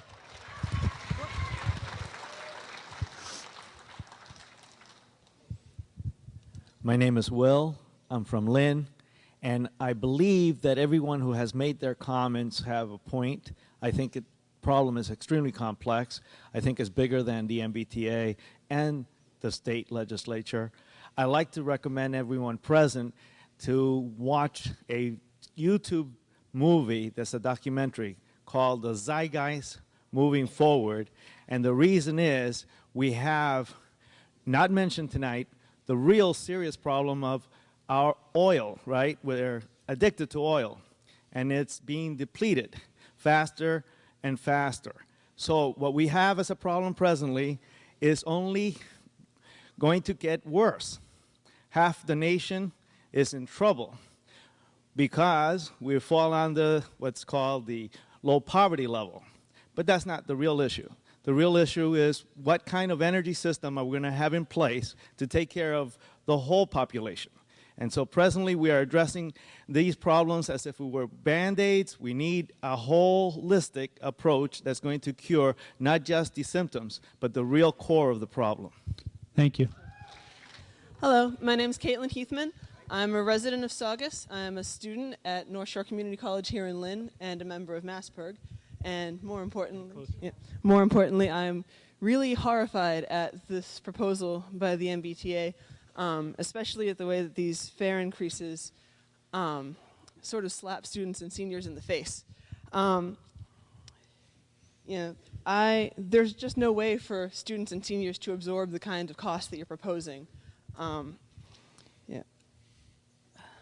As a full-time commuter student, I know that I certainly can't. I'm already struggling to, make the prices that are required now, and I'm sure many others are as well. Not to mention, as a full-time student, I don't have very much time to work, and so I need the tea when I do go to work because I go to catering gigs all over the Boston area. So I'm in sort of a catch-22, and I'm sure I'm not the only one. You said before that the reason the students and seniors are facing such high fare increases is partially at least because they are currently only paying 33% of the total fares. And I don't really see how that's unfair. The students are our investment in our future, and the seniors have been paying up and contributing to our community their entire lives. And I think now is the time when the MBTA should be, paying it back and paying it forward, rather than taking out their problems on people who did not contribute to them, and coming up with more innovative and considerate ways to try and improve their situation. Thank you.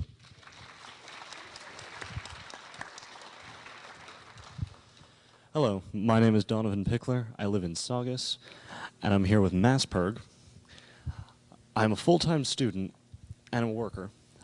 I rely on the T for everything. I can't afford a car. I rely on, in Saugus there are only 4 bus lines. One of your proposals looks to eliminate 3 of them, and weekend service for the last 1. It goes without saying that doing something like that in a town that doesn't even have access to the commuter rail is, devastating to that town and the towns around it. Oh, thank you. Thank you, sir. Thank you. Thank you.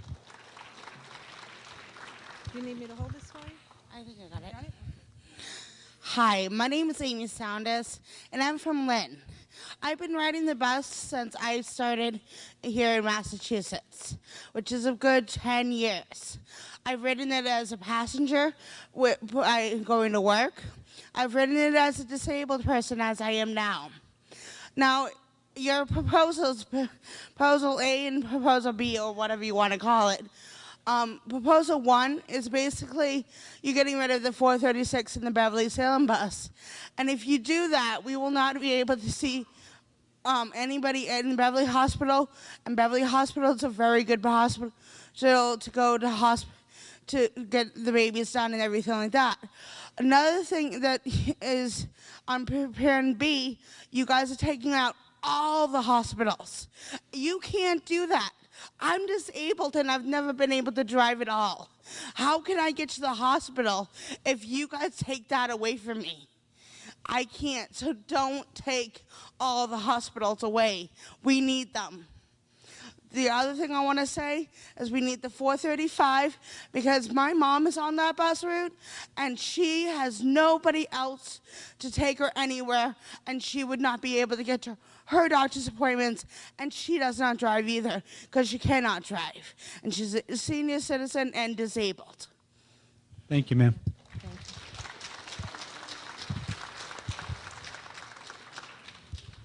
Hello, my name is Gail Bowers. I'm a frequent rider of the T. I just want to say that ask the T to give consideration not just on how many people are riding these buses, like routes like 456 that may have low ridership, but where they are being taken to. A lot of these buses, like the 436 and the 456, go right by hospitals. And these buses are not just luxuries, they're necessities. Thank you. Hi, my name is Raquel. I'm a resident of Salem, and I'm also a program director with Bridgewell, which means I run a residence for adults with disabilities. I have 3 of my ladies here. Sharon, can you stand up, please, Sharon? This is Sharon. Sharon takes the ride to work Monday through Friday. That's $2 there, $2 back. She makes about $40 a week, so she's already spending $20 of her paycheck to get to work. If these fares increase for the $3, now she's spending... Okay, so I'm not very good at math, but more. And if we go to the 450, she's spending more than she makes a week. So if that's one individual in one of my group homes, then that's 100 individuals in our company. If that's 100 individuals in our company, then that's 1,000 adults with developmental disabilities in the North Shore. And page 6 in the flyer, the current economic downturn has exacerbated the T's financial situation and limited its means for relief. What's the incentive for these people to go to work if they're paying more to get there than what they earn? Thank you, ma'am. Good evening. John Lazar, a Lynn resident. I'll be brief because I'm sure many of you will need to try to catch the train. In case it's on time. Thank you, sir. I want to be brief. Listen, this is sort of like a bizarro universe talking to some of you folks up here. We've already heard from McGee and some of our state politicians the exorbitant, outrageous salaries being handed out at this T in the MBTA. It's just really ridiculous. Yes, we are saddled with the big debt, and we have to do something about it. The fellows we need to speak to aren't here. They left a long time ago. But I'll tell you what we need to do. We need to legislate approval. These folks have got to get some fire in the belly and legislate some approval for a transportation bond bill to repay or capitalize the MBTA, the funds that were diverted from improving and maintaining the public transportation system. That's paramount. Next week, the Speaker, DeLeo, is going to outline his 6-month or 7th-month agenda for top priorities for the Commonwealth. Let's see if transportation and public transportation is going to be one of DeLeo's priorities. And if it isn't, the boys who left here earlier better put a call in and speak up. Listen, as Councilor Phelan had mentioned, yes, we're resilient here in Lynn, and we're reasonable. So in terms of rate hikes and increases, I would approve a 5% increase in all fares, contingent upon the folks at the MBTA receiving a 10% reduction across the board in salary budgets from the MBTA administration and managers. I also want to see, we'll approve a 5% increase in all fares and contingent upon providing some better services to us. How about real-time updates on a cell phone or home computer or a laptop where we know where that train is, out stuck in Gloucester or Beverly, instead of having our family members and disabled and elderly stand up there and freeze their you-know-what off. And lastly, I think there should be the formation of a public transit evaluation commission. And I just want to briefly describe. It's a select body working collaboratively with MBTA managers and charged with creating a 10-point evaluation system where the public can evaluate the performance of the MBTA, and that will be based on whether you get raises or whether you still have a job. Thank you, sir. Sorry. That's okay. Thank you.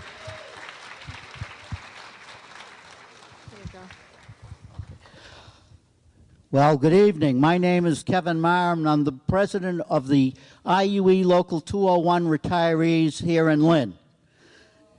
And I grew up in Lynn. And I grew up hearing every year that the Blue Line was coming to Lynn. And in fact, I worked on a number of commissions to try and bring the Blue Line into Lynn. And these people have been lying and who, somebody else used the word screwed. They've been screwing Lynn for so long, for so many, that it's unbelievable. It's just unbelievable what they've done to Lynn. And we should not be punished for this mismanagement. 531 employees getting over $100,000 a year was what Tim Phelan, president of the city council, got. I'm telling you that there's people in there that are getting pensions of $80,000, $90,000, $100,000 out of the system, and we're paying for it, and we shouldn't have to.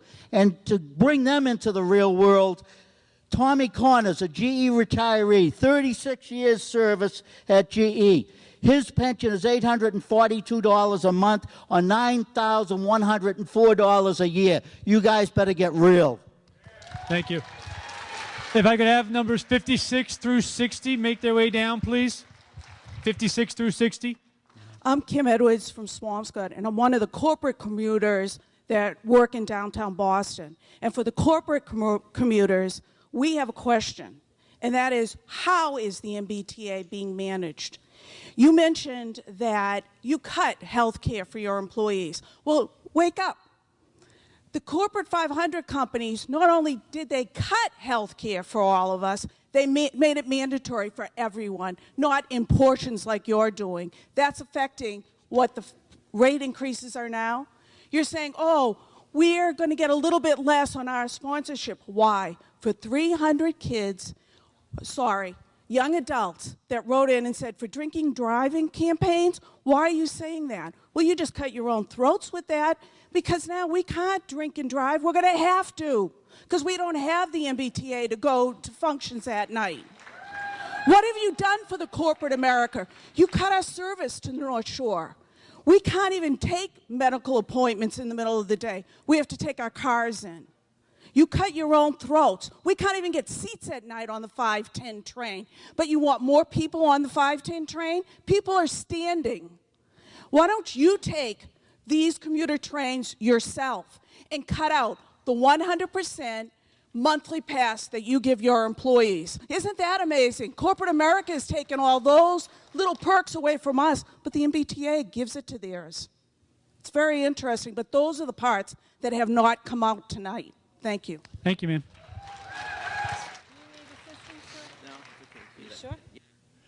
Good evening. I'm Joe McKeesey from Lynn. I am a citizen, and I want to thank Judy Flanagan for mentioning my name. She has been expert at helping us, but my complaint is, how dare you raise your fare to $12, and how dare you want us to transfer from one to another? You need to get this straightened up, and instead of picking us up an hour and a half or two. And I remember Judy used to sit with me and wait at the soup kitchen where I go. I spend half of my Social Security check for bills and on the ride. You cutting these services are going to be foolish, and it's going to make it very difficult for us, because we cannot tolerate this. We don't need to go see your cronies. You can see my cane. You know I'm blind. A lot of people that are using the ride shouldn't be, yes. One of them is the commissioner's, commissioner with the sister-in-law. That isn't right. People that have money can pay. We can't. So don't make these cuts. Thank you. Thank you, sir. Hi, my name is Doris, and I work in Boston. I live in Lynn. I came tonight to speak because in your booklet I read when it first came out that you're considering running every bus into Wonderland, and then we're going to have to catch the T into Boston. That's going to be a nightmare, first of all, because if you run them into Revere, you have the traffic light up top by the Dunkin' Donuts, you have the track, you have everything. So it'll take forever to get into Wonderland, and then the platform is about as big as your stage here. You're going to run all of those people into Revere. I don't see how it's going to work. Also, I catch the train in on the weekends, and I'm frankly afraid to catch the train in on the weekend. There is no security at the Wonderland station. I'm surprised that I haven't been mugged. I would like for the T to find some way to keep the buses running into Boston, because the buses are much safer than it is to catch that train from Wonderland and to Boston. Thank you for your time. Thank you, ma'am.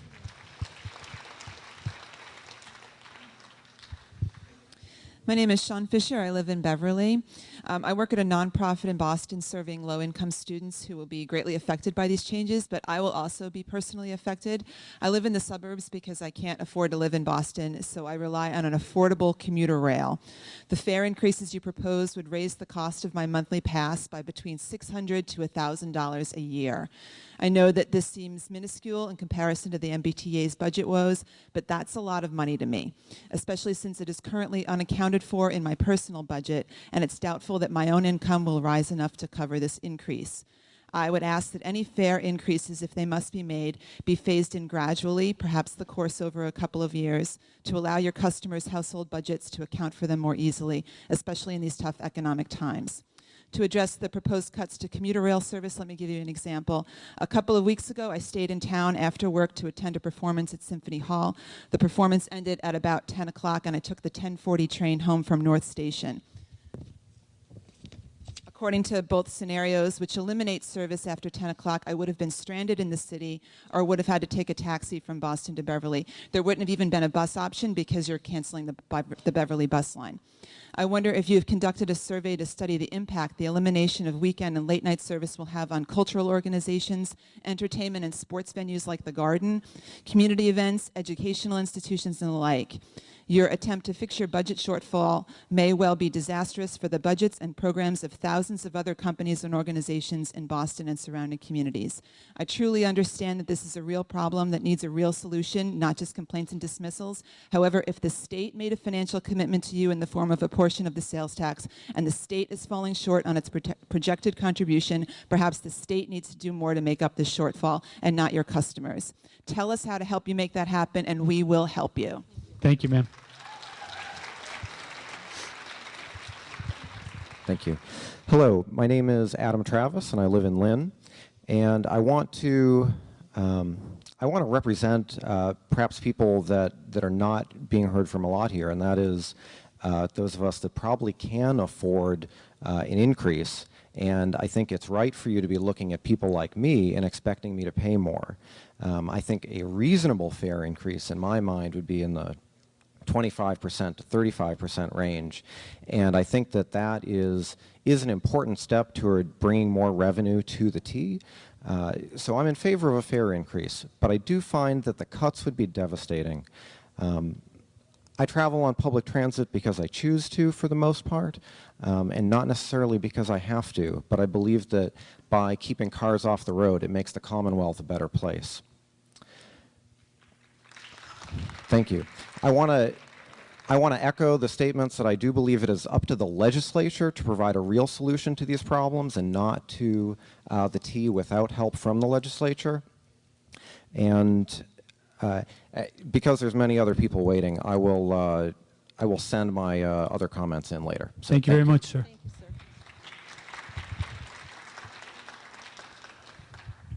Hi, I'm Robin LaMonica from Beverly, Mass, and I just wanted to say that the 451 goes to Salem Depot and I get on the 465, and if you cut those bus lines, I can't get to work.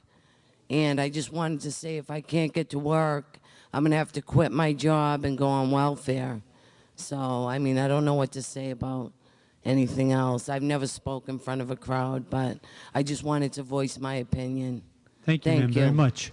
Good evening. My name is Austria, and I live in Lynn.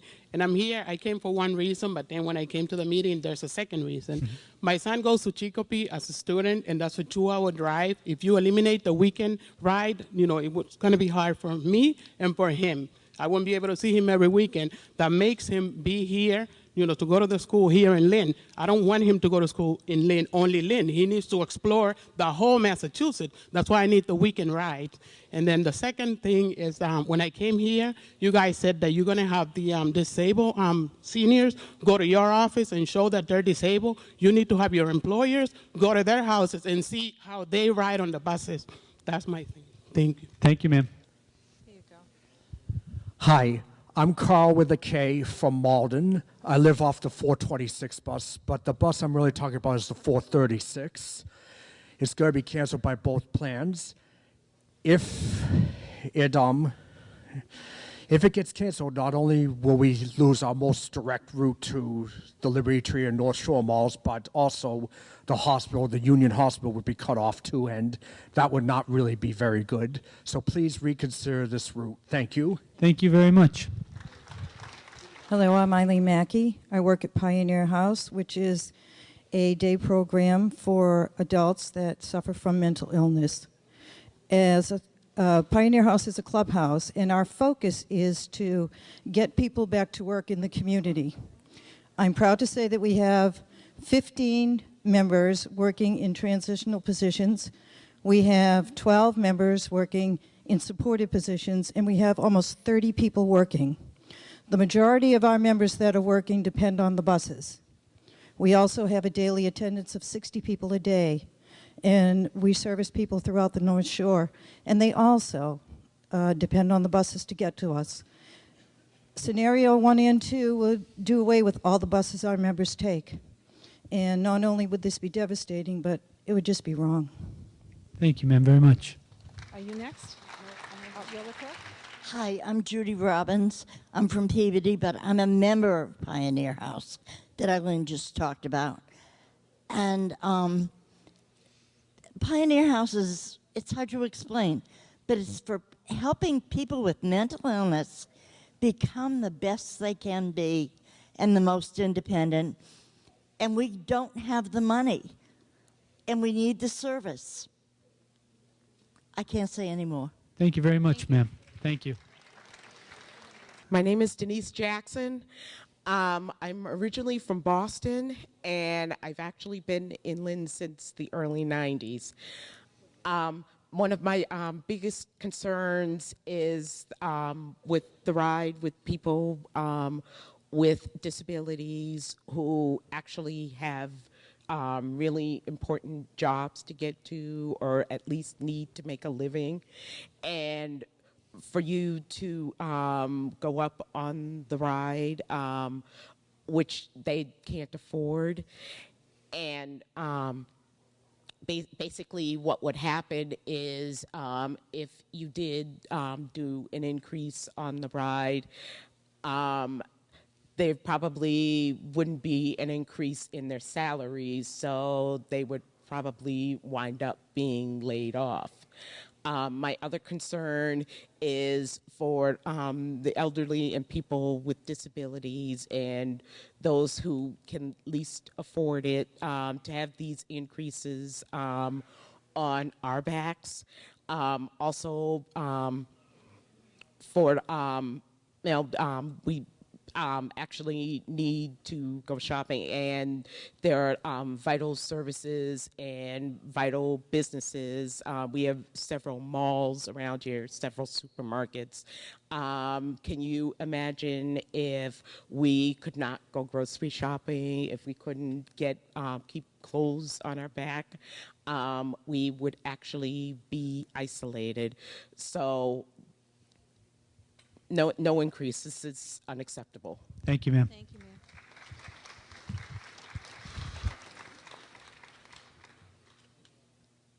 Thank you. My name is Linda Graham. I'm approaching my 70th birthday. I have been in the Boston area and riding on the T since 1964. When I bought my home in Lynn because I could afford it in retirement and because of the high percentage of seniors in the city and the services available to them and the good transportation that would let me get to every place I needed to go. I bought on top of a hill. I had all the advantages in my mind, flooding, etc. I did not have in my mind the fact that I would develop a breathing problem, and 90% of the year, either because of the steepness of the hill and ice and snow, or poor air conditions, so that I was unable to breathe, that I would not be able to get up and down off of that hill. I can get on and off of buses. I can manage to stagger up and down the stairs and the ramps, but 90% of the time I cannot get off of that hill. So I don't know how that would qualify me under these new proposed guidelines. However, I'm here to offer some suggestions and point out a couple of things. I would suggest if you're going to have a percentage increase, that it be the same percentage across the board. The proposal that you have, that because the seniors use more services, they should pay a higher percentage, is the same kind of logic that I would have if I said you shouldn't include in my property taxes the amounts that are designated for school taxes because I don't have children in school. I've lived in other parts of the country, and there are other options you could consider besides internal reorganization, which is a priority. You could have, right now, on Saturdays and Sundays, you're alternating the 435 and 436 routes. You could do the same thing during the week. You could eliminate the hours of service so that they were further apart at different times of the day and maybe only ran in the morning hours and the evening hours more people actually use them. But to say that there is low ridership on the Marblehead buses or on these small buses, you've never seen them in rush hour and tried to get on them. And you're cutting 4 malls out of employees in low-paying jobs if you eliminate the 429, the 435, the 436, the 465. Thank you, ma'am. Thank you. Hi, my name is Patricia Downer, and I live in Beverly. I rely on the commuter rail to get to and from work, and I also rely on it for most of my other transportation since my husband and I share a car and can't afford a second one. When my husband and I purchased our house, the existing public transportation played a large part in our decision of not only where to live, but to even purchase a house at all at this time. We would not have chosen to live where we do if the plan cuts that you are suggesting were in place, because we specifically chose a house near the commuter rail. The fare increases and reduced commuter rail hours are going to place a strain on our budget and make it difficult for us to get around. But yet, I'm one of the lucky ones. The proposed changes will be a major inconvenience to me, but at least I could scrape by. There are many others who are less fortunate, and the proposed plans attempt to balance the budget on the backs of many who can least afford it. These cuts and fare hikes are going to be disproportionately impact people who already are just simply struggling to get by. These people can't afford fare increases, and they can't afford a car to drive to their destinations, especially considering the high costs of parking, gas, and tolls, not to mention car purchasing and insurance. The fare hikes are equally outrageous. When I moved to Boston in 2003, the tea only cost $1. Now, with the highest fare hike, we could be paying 2.5 times that, and that's just one example. These proposed changes will already make the horrendous traffic problems in our area that much worse, and will have a negative impact on our environment and economy. Both plans are setting the MBTA up for a downward spiral of decreased ridership and decreased fares that will only further perpetuate fare hikes and service cuts. The state needs to step in and make sure that the public transportation system continues to serve the public. Match the sales tax projections that they said as just a starter, and don't let public transportation get destroyed by the state's refusal to fund it. The public has already suffered enough due to the various economic crises that we are dealing with right now. Thank you, ma'am.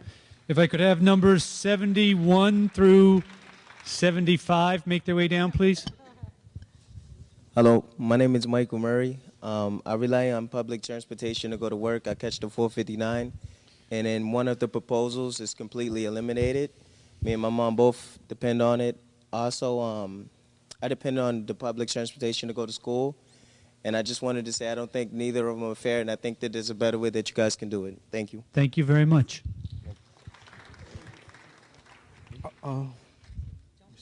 Okay. Good evening, everyone. My name is Rene Mardones. I'm here with a group called the Tea Riders Union. The Tea Riders Union is a group that has been, fighting against the fare increase and service cut for years. I want to make sure the people outside and the back of the room also hear me. We're been fighting for against the fare increase and service cuts since 2000, when the legislator implemented the forward funding. It was a piece of law that tried to make sure the T get their finance on in the right way. But the thing is, it hasn't worked. And we're 2000, 2003, 2007, 2009, and now 2012 we're facing another fare increase and service cut. Something that I didn't see here, I saw proposed 1, fare increase, proposed 2, service cut, but proposed 3 is, go to the legislator and, ask for a comprehensive solution that, is not abandoned, that because this problem, we're going to have this problem next year, the year after next year, and we need to find a solution. So I hope, the Secretary of Transportation is hearing me, he's in back, but we need the governor come with, some statement. We need him to say something and, resolve the issue that is, is affecting all of us. So I hope, the governor is, more vocal, because he's not going to running again. So he doesn't have anything to lose. I hope he's listening, and we need to see a comprehensive solution that like resolve the problem in the long term, and no is for, abandoned for this year. So remember, T-Riders Union is organizing a rally February 13, Copley Square. February 14, we're going to be doing another action at the State House. So please, I know that it's a long ride for you guys, but please join us. We need to be all together and fight against these fare increases and service cuts. Thank you. Thank you. Good evening, folks. Lloyd Caswell, Marblehead, Mass. I was very appalled in reading in the paper where there's going to be many cuts to the MBTA bus service in and out of Marblehead. Now look, 25 years ago, we lost the buses to Salem. Let's not lose the buses to Boston, Lynn, and beyond. I'm disabled. I gave up driving about a year and a half, 2 years ago. The only way for me to get around is the ride or the MBTA bus service. And we need this proposal to pass through, do some cuts on one end of the spectrum to help. Let's get this to the drawing board and get some action done for everybody. The elderly, the disabled. We disabled need to be recognized just as much as the elderly. And I really want this to MBTA to pass and keep the buses to Marblehead. One other scenario, I saw in the newspapers no trains on the routes going north of Boston on the weekends. I depend on this to go to meet somebody up in Newburyport once a month. If I don't have the train to go with the ride, well, there's no train down, no ride on Marblehead. I can't go in for it anyhow. One other scenario, I'm on several committees in the town of Marblehead, and there's a couple that I have to depend on the ride to attend to. If there's no ride, I'm not able to attend the commission meetings. I'm very active in my hometown. I'm not there right now, but they're anxious for me to get back home to keep active in my advocacy for the disabled. Thank you, and please put this on your agenda to help us disabled and the elderly, please. Thank you, sir, very much. Thank you, sir. Thank you very much.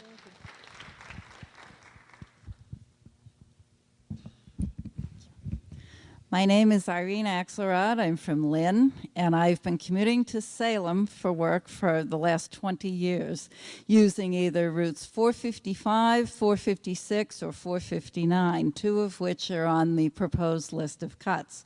Now, of course, I'm not alone on those buses. In fact, many mornings and many evenings, there are no seats on any of them. So the idea that the ridership is low, in my opinion, is incorrect. It would affect Salem State students. It would affect the people that shop and work in Vinnon Square. It would affect the people who take the 456 for work and for medical care at Salem hospitals and the surrounding doctors' offices. I'm definitely opposed to the cuts, and I ask the MBTA to consider other means of raising revenue, perhaps through advertising and other means, which I will address in an email. Thank you. Thank you, ma'am. My name is Karen Cousino. I'm from Salem, and I take the ride to Beverly and back every day for work. I'm on a very limited budget, and if If the ride increases, I can't afford it, and then I'll be out of work. And a lot of people also would not be able to afford it. Are you going to deny them going to the hospital? Are you going to deny them going shopping or doctor's appointments? So I think the increases and the service cuts are a bad idea, and I think you should consider another way. Thank you, ma'am. Hello, I'm Corey Jackson. I am the Managing Director of Arts After Hours, Downtown Arts Organization. I'm also the author of DowntownLynn.com and a resident of Sloan Machinery Lofts right across the street. I moved here specifically because of the access to the commuter rail that includes weekends and evenings. It will destroy what we have built here in downtown Lynn if we decide to make these cuts. We have 200 plus new residents now in downtown. They rely on weekend and late night service to Boston. We are creating an amazing arts and culture district in the downtown, and if we stop weekend service, it's over. Lynn Arts, Arts After Hours, Raw Arts, the Lynn Museum, all of those programs rely on people coming from out of town. 40% of our audience is from out of town. Several of our audience are seniors that use the ride. I'm sure you weren't expecting a yuppie to talk about the ride tonight, but you know, it is desperately important that we keep these fares low and we allow our seniors to go to the events and activities that everybody else is able to go to. I want to talk about a few other things before I wrap up. Our staff, largely for Arts After Hours, comes from Lynn and outside of Lynn. We had a choreographer that took the bus all the way from Jamaica Plain, all the way to Lynn every single night for rehearsal. It is desperately important that those services are available at night when we get out of rehearsal. If they are not, I fear for the safety of some of our people. So for the creative economy, I beg you to find another option, just as our legislators and our mayor asked you to. Thank you. Thank you, sir, very much.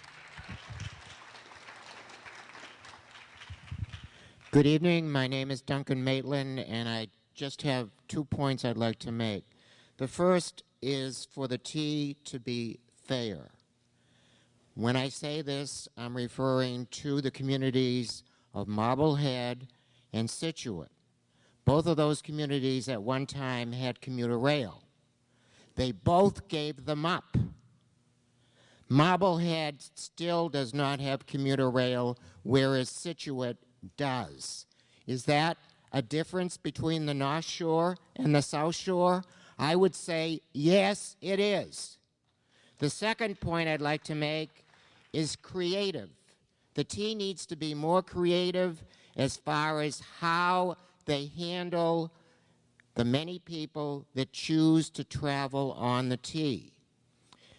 Back many years ago, there was a bus service called Service Bus Line, and they provided transportation for a quarter from Central Square Lynn to Wonderland. The T needs to look into doing something like this, except instead of charging a quarter, do it as a shuttle for nothing, like they do when they have problems with the T as far as an alternative route, free of charge. The reason I'm saying this is bus service 441 and 442. Those people are freezing once they get to Wonderland as far as to catch some type of transportation to Lynn. We were supposed to have the Blue Line. We do not have it and probably never will. So we need some type of service. And then the Marblehead buses could go just as far as Central Square and then catch the shuttle to the T in Revere instead of in Lynn. Thank you, sir. Thank you. Thank you. Oh, got it. My name is Seth Albaum. I'm president of the Downtown Lynn Neighborhood Association. And as you recently heard, we have about 200 or more fairly new residents. But Downtown Lynn has been a smart growth community since before it was cool, since before they had that name for it. And the great transportation there is one of the reasons. I also moved to be near the commuter rail. Admittedly, I don't take it very often. it doesn't go to where I work. But many of my neighbors are not here tonight because their train couldn't get them here on time.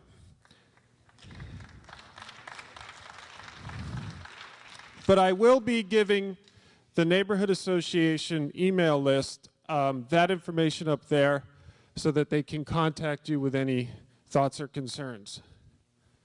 I see two proposals that are not solutions. I agree with everything that's been said about a solution coming from the legislature. It has to happen. Losing nighttime and weekend service will kill the economy downtown, and it will also hurt the economy in Boston because we have near 90,000 people who spend money in Boston on a regular basis. Thank you. Thank you, sir.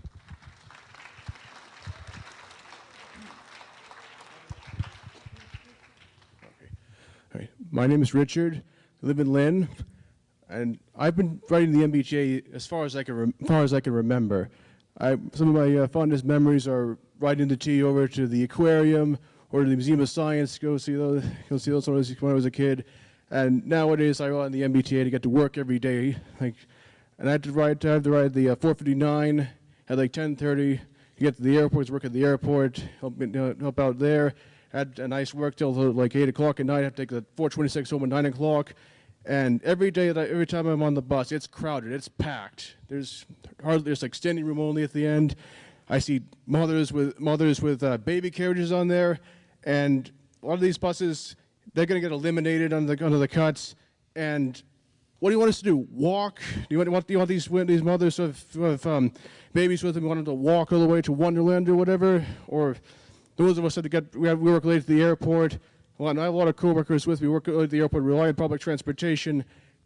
If we work there, we don't want to walk. If we're still there at 9 o'clock, we have to walk home from Wonderland or whatever all the way to Lynn, and that's just not going to work. And I agree. Yes, the legislature needs to do something about this. To resolve the situation. It can't just be, we pay for the mistakes made over the big dig and all this debt. This has to be a better solution. Just this band-aid of just cutting service and raising fares on ordinary people. There has to be a better solution. Thank you, sir. 86 through 90. Thank you, right now, please. 86 through 90. Hi, I'm Marianne Ross. I'm with Occupy Boston and Occupy MBTA. I'm a resident of Nahanton, Massachusetts, regular rider of the 439 bus, which is going to be cut under both proposals. And by eliminating that and the cuts on 441 and the others, plus the elimination of T after 10 on the weekends, quite frankly, we'll have to move. We're a very green family. We have a family of 4, and we don't have a car. Stupid us, I guess, right? The T plans to increase commuter rail fares on the neighborhood of 50%. Fares, again, to reiterate, seniors tap one person throws 175% increase. When we talk about trying to balance, not even balance the budget, but just to destroy the people who need things most, it really is time for the governor, for the legislature, for whoever it takes to do the right thing and not worry about, the banksters making more profits and more profits like they keep making on our backs. And, enough is enough. And I don't blame the T staff. I think a lot of the T is sympathetic to the plight here, but Governor Patrick, state legislature, federal government, it's time to get your act together and help us out.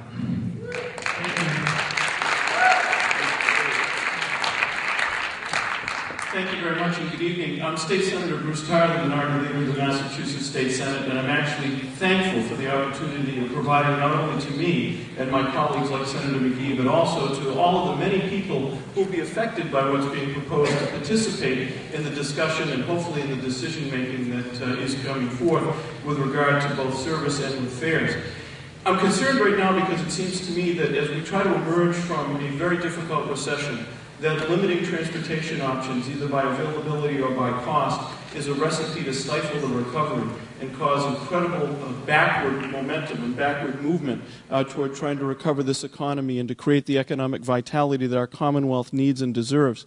That's particularly so particularly so in areas not only like Lynn, but also many of the areas that I represent, for instance, on Cape Ann, where there's a tremendous dependence on weekend and night service, to be able to bring folks who want to come and enjoy all of the things that our local economy offers by way of tourism and by way of restaurants and theaters and the many arts things that we like to offer others. So this is very clearly an economic issue. That being said, I know that nobody likes the options that are being presented, and I know that those that put them forward aren't happy about having to put them forward, and I am sympathetic to that. But what I would suggest is that there are many, many more options that needs to be on the table, starting first with taking the two proposals and not identifying them merely as two packages which cannot be modified, but creating the opportunity to choose among the best from both of those packages to try to get the best solution if that's what we need to do. But I also think we have a long way to go. We've all heard stories time and time again of the fares not being collected and contributing to the deficit that the T has identified in this report and in the proposals that have come forward. There are a tremendous number, I believe, still of sponsorship opportunities, such as taking those night and weekend services that might otherwise be eliminated and creating an opportunity for private sponsorship to be able to create some revenue in that regard as well. In addition to that, we just passed one of the most significant bills in the last decade in the Commonwealth of Massachusetts that sanctions legalized gaming. And as part of that gaming, there will be a revenue stream, and some of it has already been identified as being appropriate for transportation costs.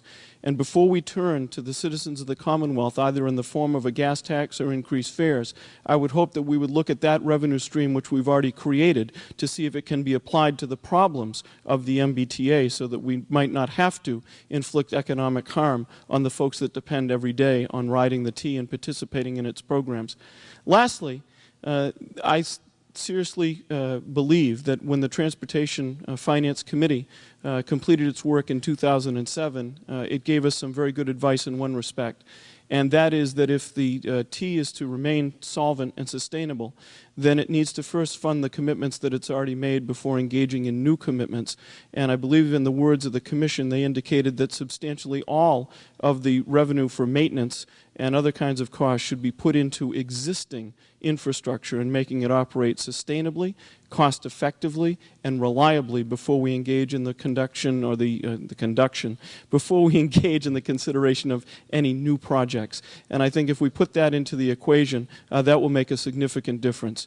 So I hope that we will all find a way to act responsibly, and I would pledge my efforts as a legislator, and I actually would hope that as part of this process, the MBTA board and the general manager and the secretary will call for a summit at the State House so that all the parties can come together so that you don't have to divine these solutions alone, but we can talk about some of the things that I've described and we can do it in a comprehensive way.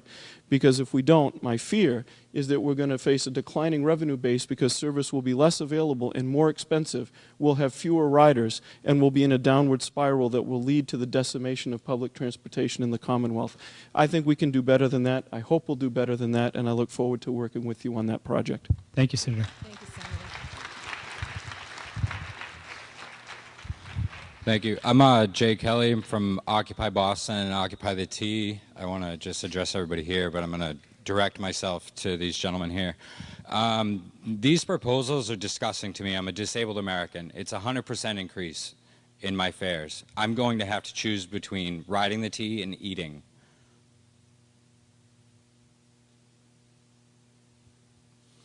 It's also class warfare. The hundreds of millions of dollars that go to these banks in interest is being put on the riders, the workers, the poor, the people who depend on the T that can't get anywhere else because that's the way they need to get there. All this money that's going to these banks is being deferred to the poor and the workers. All these cuts, they're going to hurt small businesses. They're not going to hurt big businesses. They're going to hurt small businesses, the ones that depend on workers because they can afford to pay a lower wage. The big businesses are going to pay a nickel more an hour, and they're going to get these workers that can't get to these small businesses. The workers that work on the weekends because they have 2 and 3 jobs for these commuter rails, to be cut on the weekends, it's disgusting. After 10 o'clock, the majority of people who ride these commuter rails after 10 o'clock, it's not for convenience, it's because they have to work a 2nd or 3rd job to be able to feed their family, pay their medical bills. And that's all. Thank you. Thank you, sir. Good evening. Charlie Gallo from Lynn, Massachusetts. I'm a member of the Lynn School Committee. I work at offices both in Boston and Lynn, and so I rely on the T as a commuter back and forth from Lynn to Boston. I also relied on the T for 8 years as a commuter student, first in college, then in law school, working in Lynn and getting an education in Boston. I'm here to speak against cutting service. I'm also here to speak against raising fares as the only source of revenue. We have seniors and disabled persons who need the T, who rely on the T, and who deserve that service. We have a growing downtown Lynn art scene that relies especially on weekend and evening commuter rail service.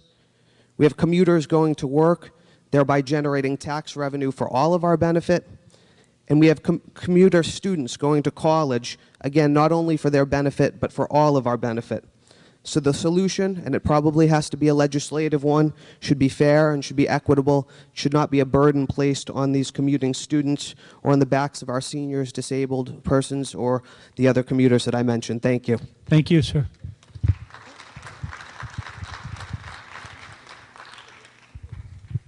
Hi, my name is Stephen. I take the train from Lynn to Beverly once a week, about $3, and I really can't afford more than that. But I do live in a group home, and they support, like another workshop, support me from my house to my work. Then my friend Jose at work take me home, and I pay him $3 a day, and so in the price of gas is $4. I heard this, and you should let the people keep the $4 in their pockets, except like decrease on the ride or whatever for everybody. Because the important thing is that people that work at the gas station, they want their money. I guess that's all. Bye. Thank you, sir. Hi there. I'd like to welcome you all to the North Shore and thank in particular Secretary Davey and General Manager Davis for being here tonight with us. My name is Andrea Leary and I'm the Executive Director of the North Shore Transportation Management Association and former Managing Director for Mass Commute, the TMA Council. Access to employment, educational and healthcare institutions and tourism venues for residents and visitors is critical to continuing the growing economic development that fuels our diverse, vibrant, and dynamic North Shore region. The proposed reductions in public transit services will have a particularly profound and negative impact on the economic competitiveness of our region, affecting major businesses and institutions including Beverly Hospital, Leahy Clinic, Salem State University, Shetland Park, Montserrat College of Art, Peabody Essex Museum, and the North Shore Medical Center, to name a few.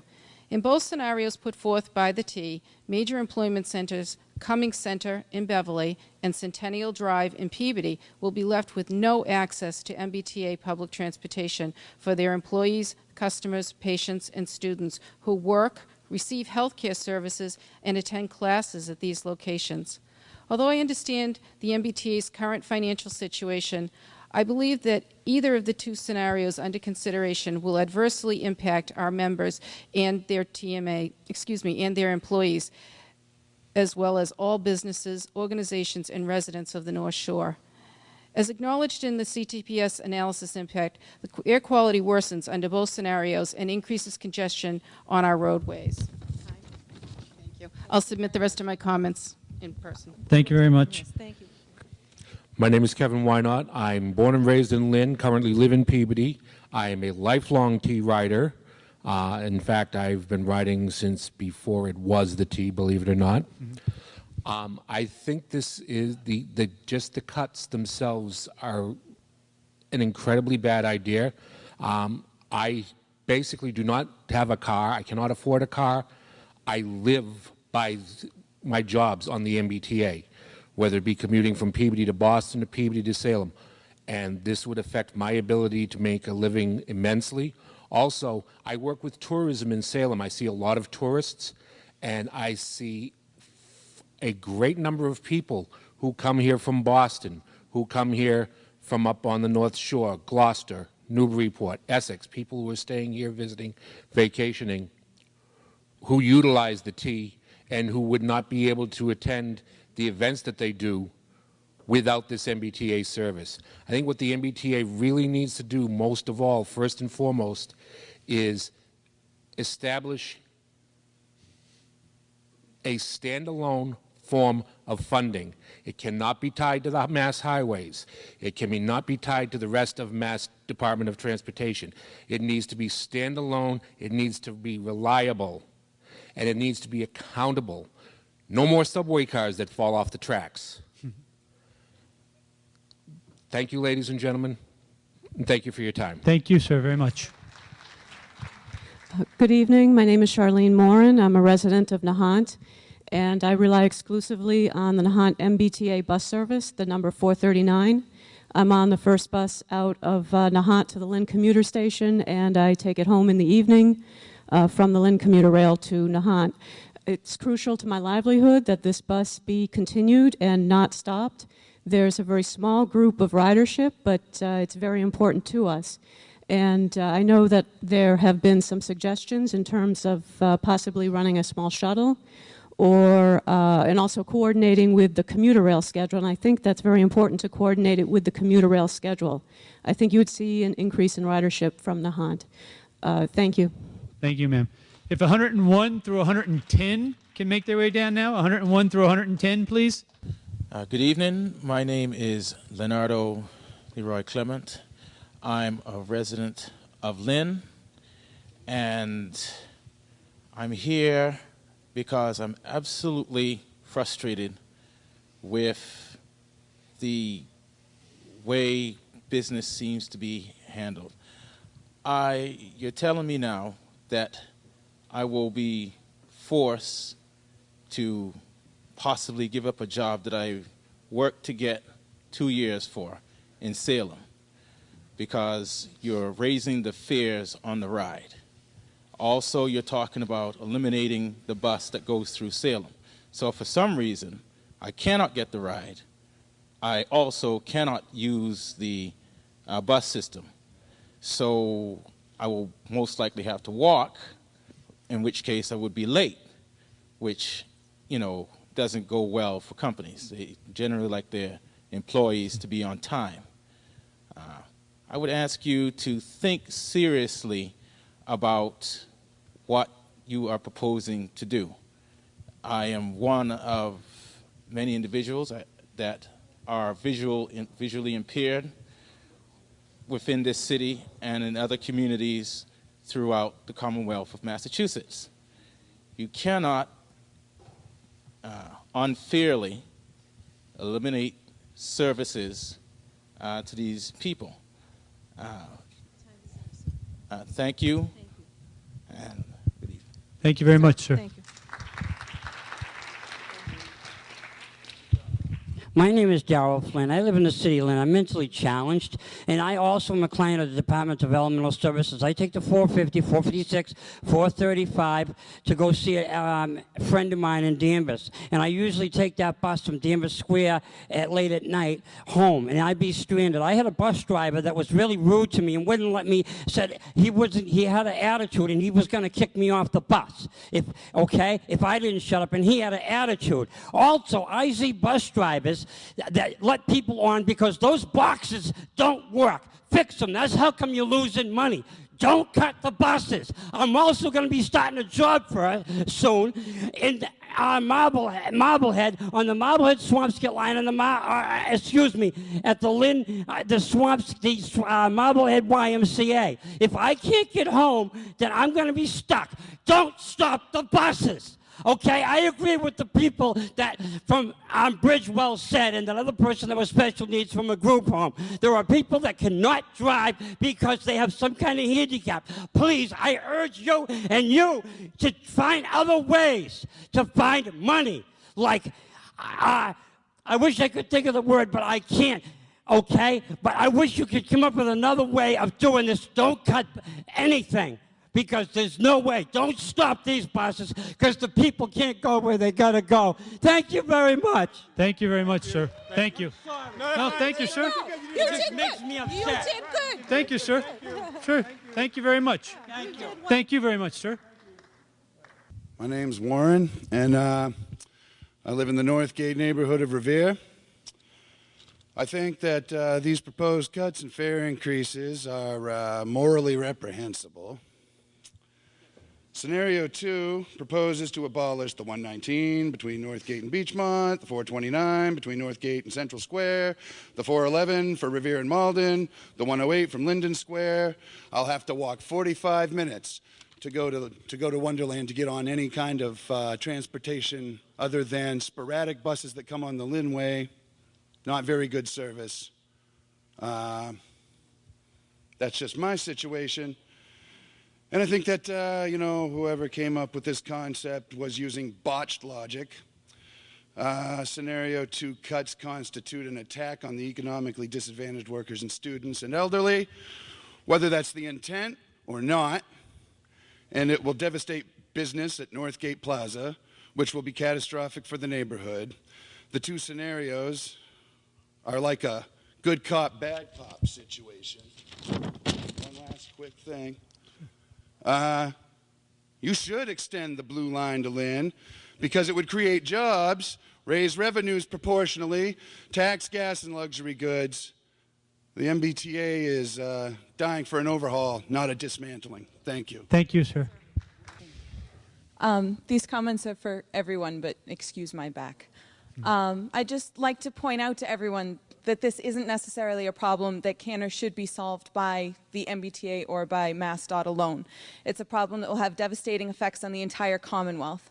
I echo the sentiments of everyone here regarding the cuts, not only because they'll affect commuters and students like me, but because it will threaten the revenue of communities like Salem that rely on tourism on weekends, or Boston in the evenings, and areas like Peabody, where I'm from, that rely on revenue from the North Shore Mall and the people who work there. It will affect not only the medical facilities and the people who utilize them, but the affordable housing that has been set up along commuter rail routes. And this is an infrastructure issue as well, because the increased number of cars, there we go, that will be forced onto the road when these cuts are enacted, and the air quality problems that will arise from them. Not to mention the effects on gas and oil supply, and the number of drunk drivers that will be out on the roads when trains are cut in the evenings. Public transportation should not be a business, and it should not be, in this economy, a gift to the people. It should be treated as a public works, as vital as sewer maintenance or garbage collection, and it should be treated that way. And it will require the work of the entire community to do it. So I urge anyone who's still here, and I'd like to read into the record, that contacting your legislature is going to be the only way to get this solved. I've been in touch with 12,000 signatories on various petitions and legislature officials who are all very eager to help, but to have your voice as a part of it is what's going to make this change. So I urge you all to get involved. Thank you, ma'am. Okay, hello. I'm Alyssa Ozma, and I'd like to speak for around 2 minutes. I pre-timed this. I'll include a few seconds of personal information so you know where I'm coming from. My core message: I know the MBTA has cash issues. Fix these so it doesn't harm ordinary folks, then rise above this and expand your services. I have a wish list. About me, first, by the way, I'm a transgender female. I know my voice needs work, but you should definitely refer to me as female. More to the point, things are slowly improving for me, but I still consider myself working poor.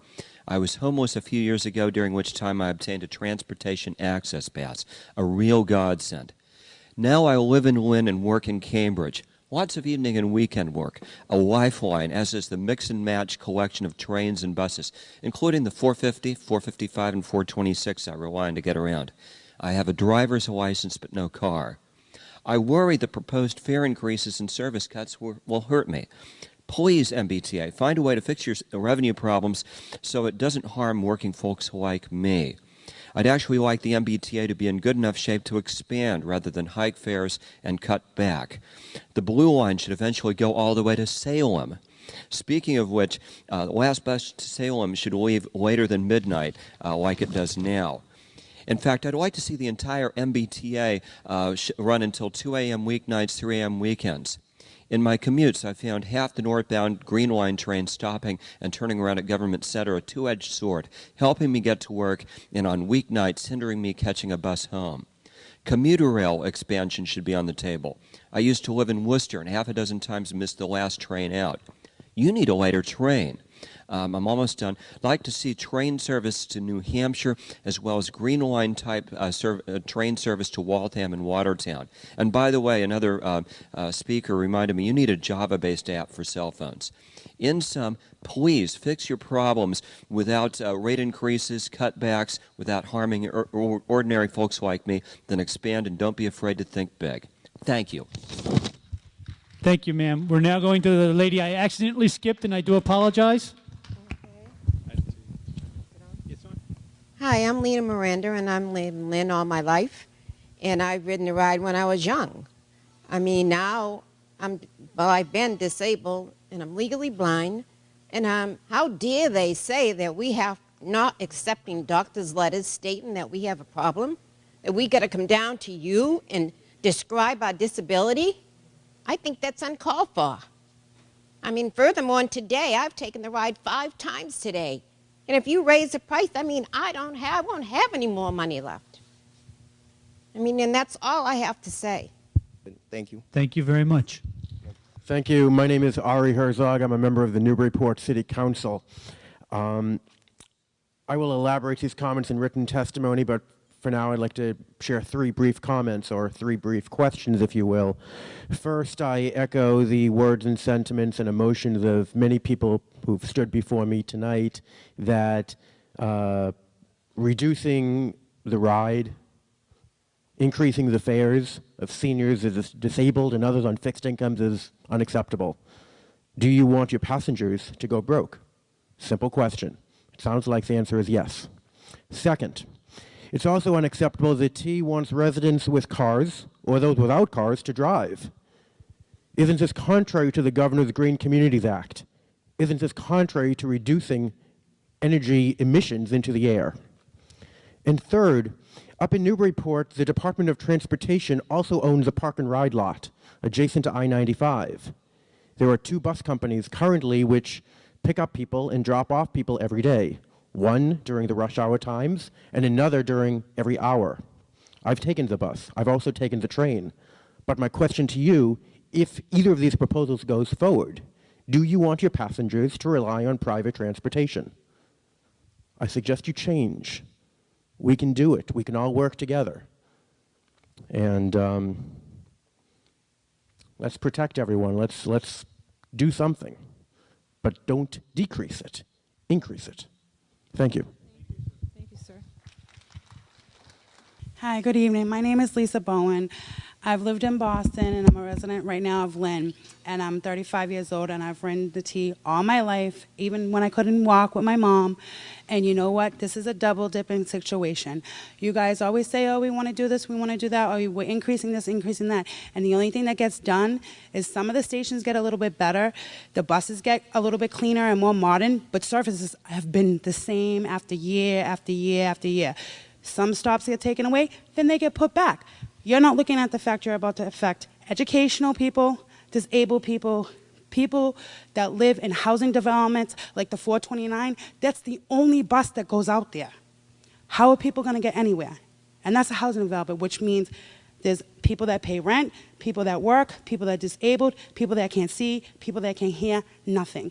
You guys are not looking at the bigger picture. You're looking at the fact that, okay, there's no services at this time. This is the longest distance ride, so we can cut that to make hours shorter for the ride or whatever, or for the worker and everything else. That's not right. You need to look at the bigger situation and take inventory on the fact of who are really riding it. And also, when it's downtime, when there is no business, have an express bus go to certain stops and you'll get more business. Because if, like, for example, the 429, I used to work and I'd have to go an hour before work just to get to work. I'm sitting at work doing nothing. I can't get paid. You cost me money, but I still paid because I had to go. Thank you. Thank you, ma'am. Hello, I'm Jean Marie Cabe. I live in Lynn. I feel like your proposal asks the question, how do you want things to be worse? Not how can we make things better?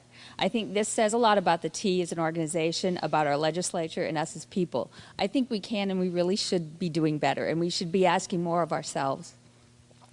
I agree with a lot of people who think that the T has been unfairly saddled with debt that properly belongs to the Commonwealth as a whole, and that needs to be addressed.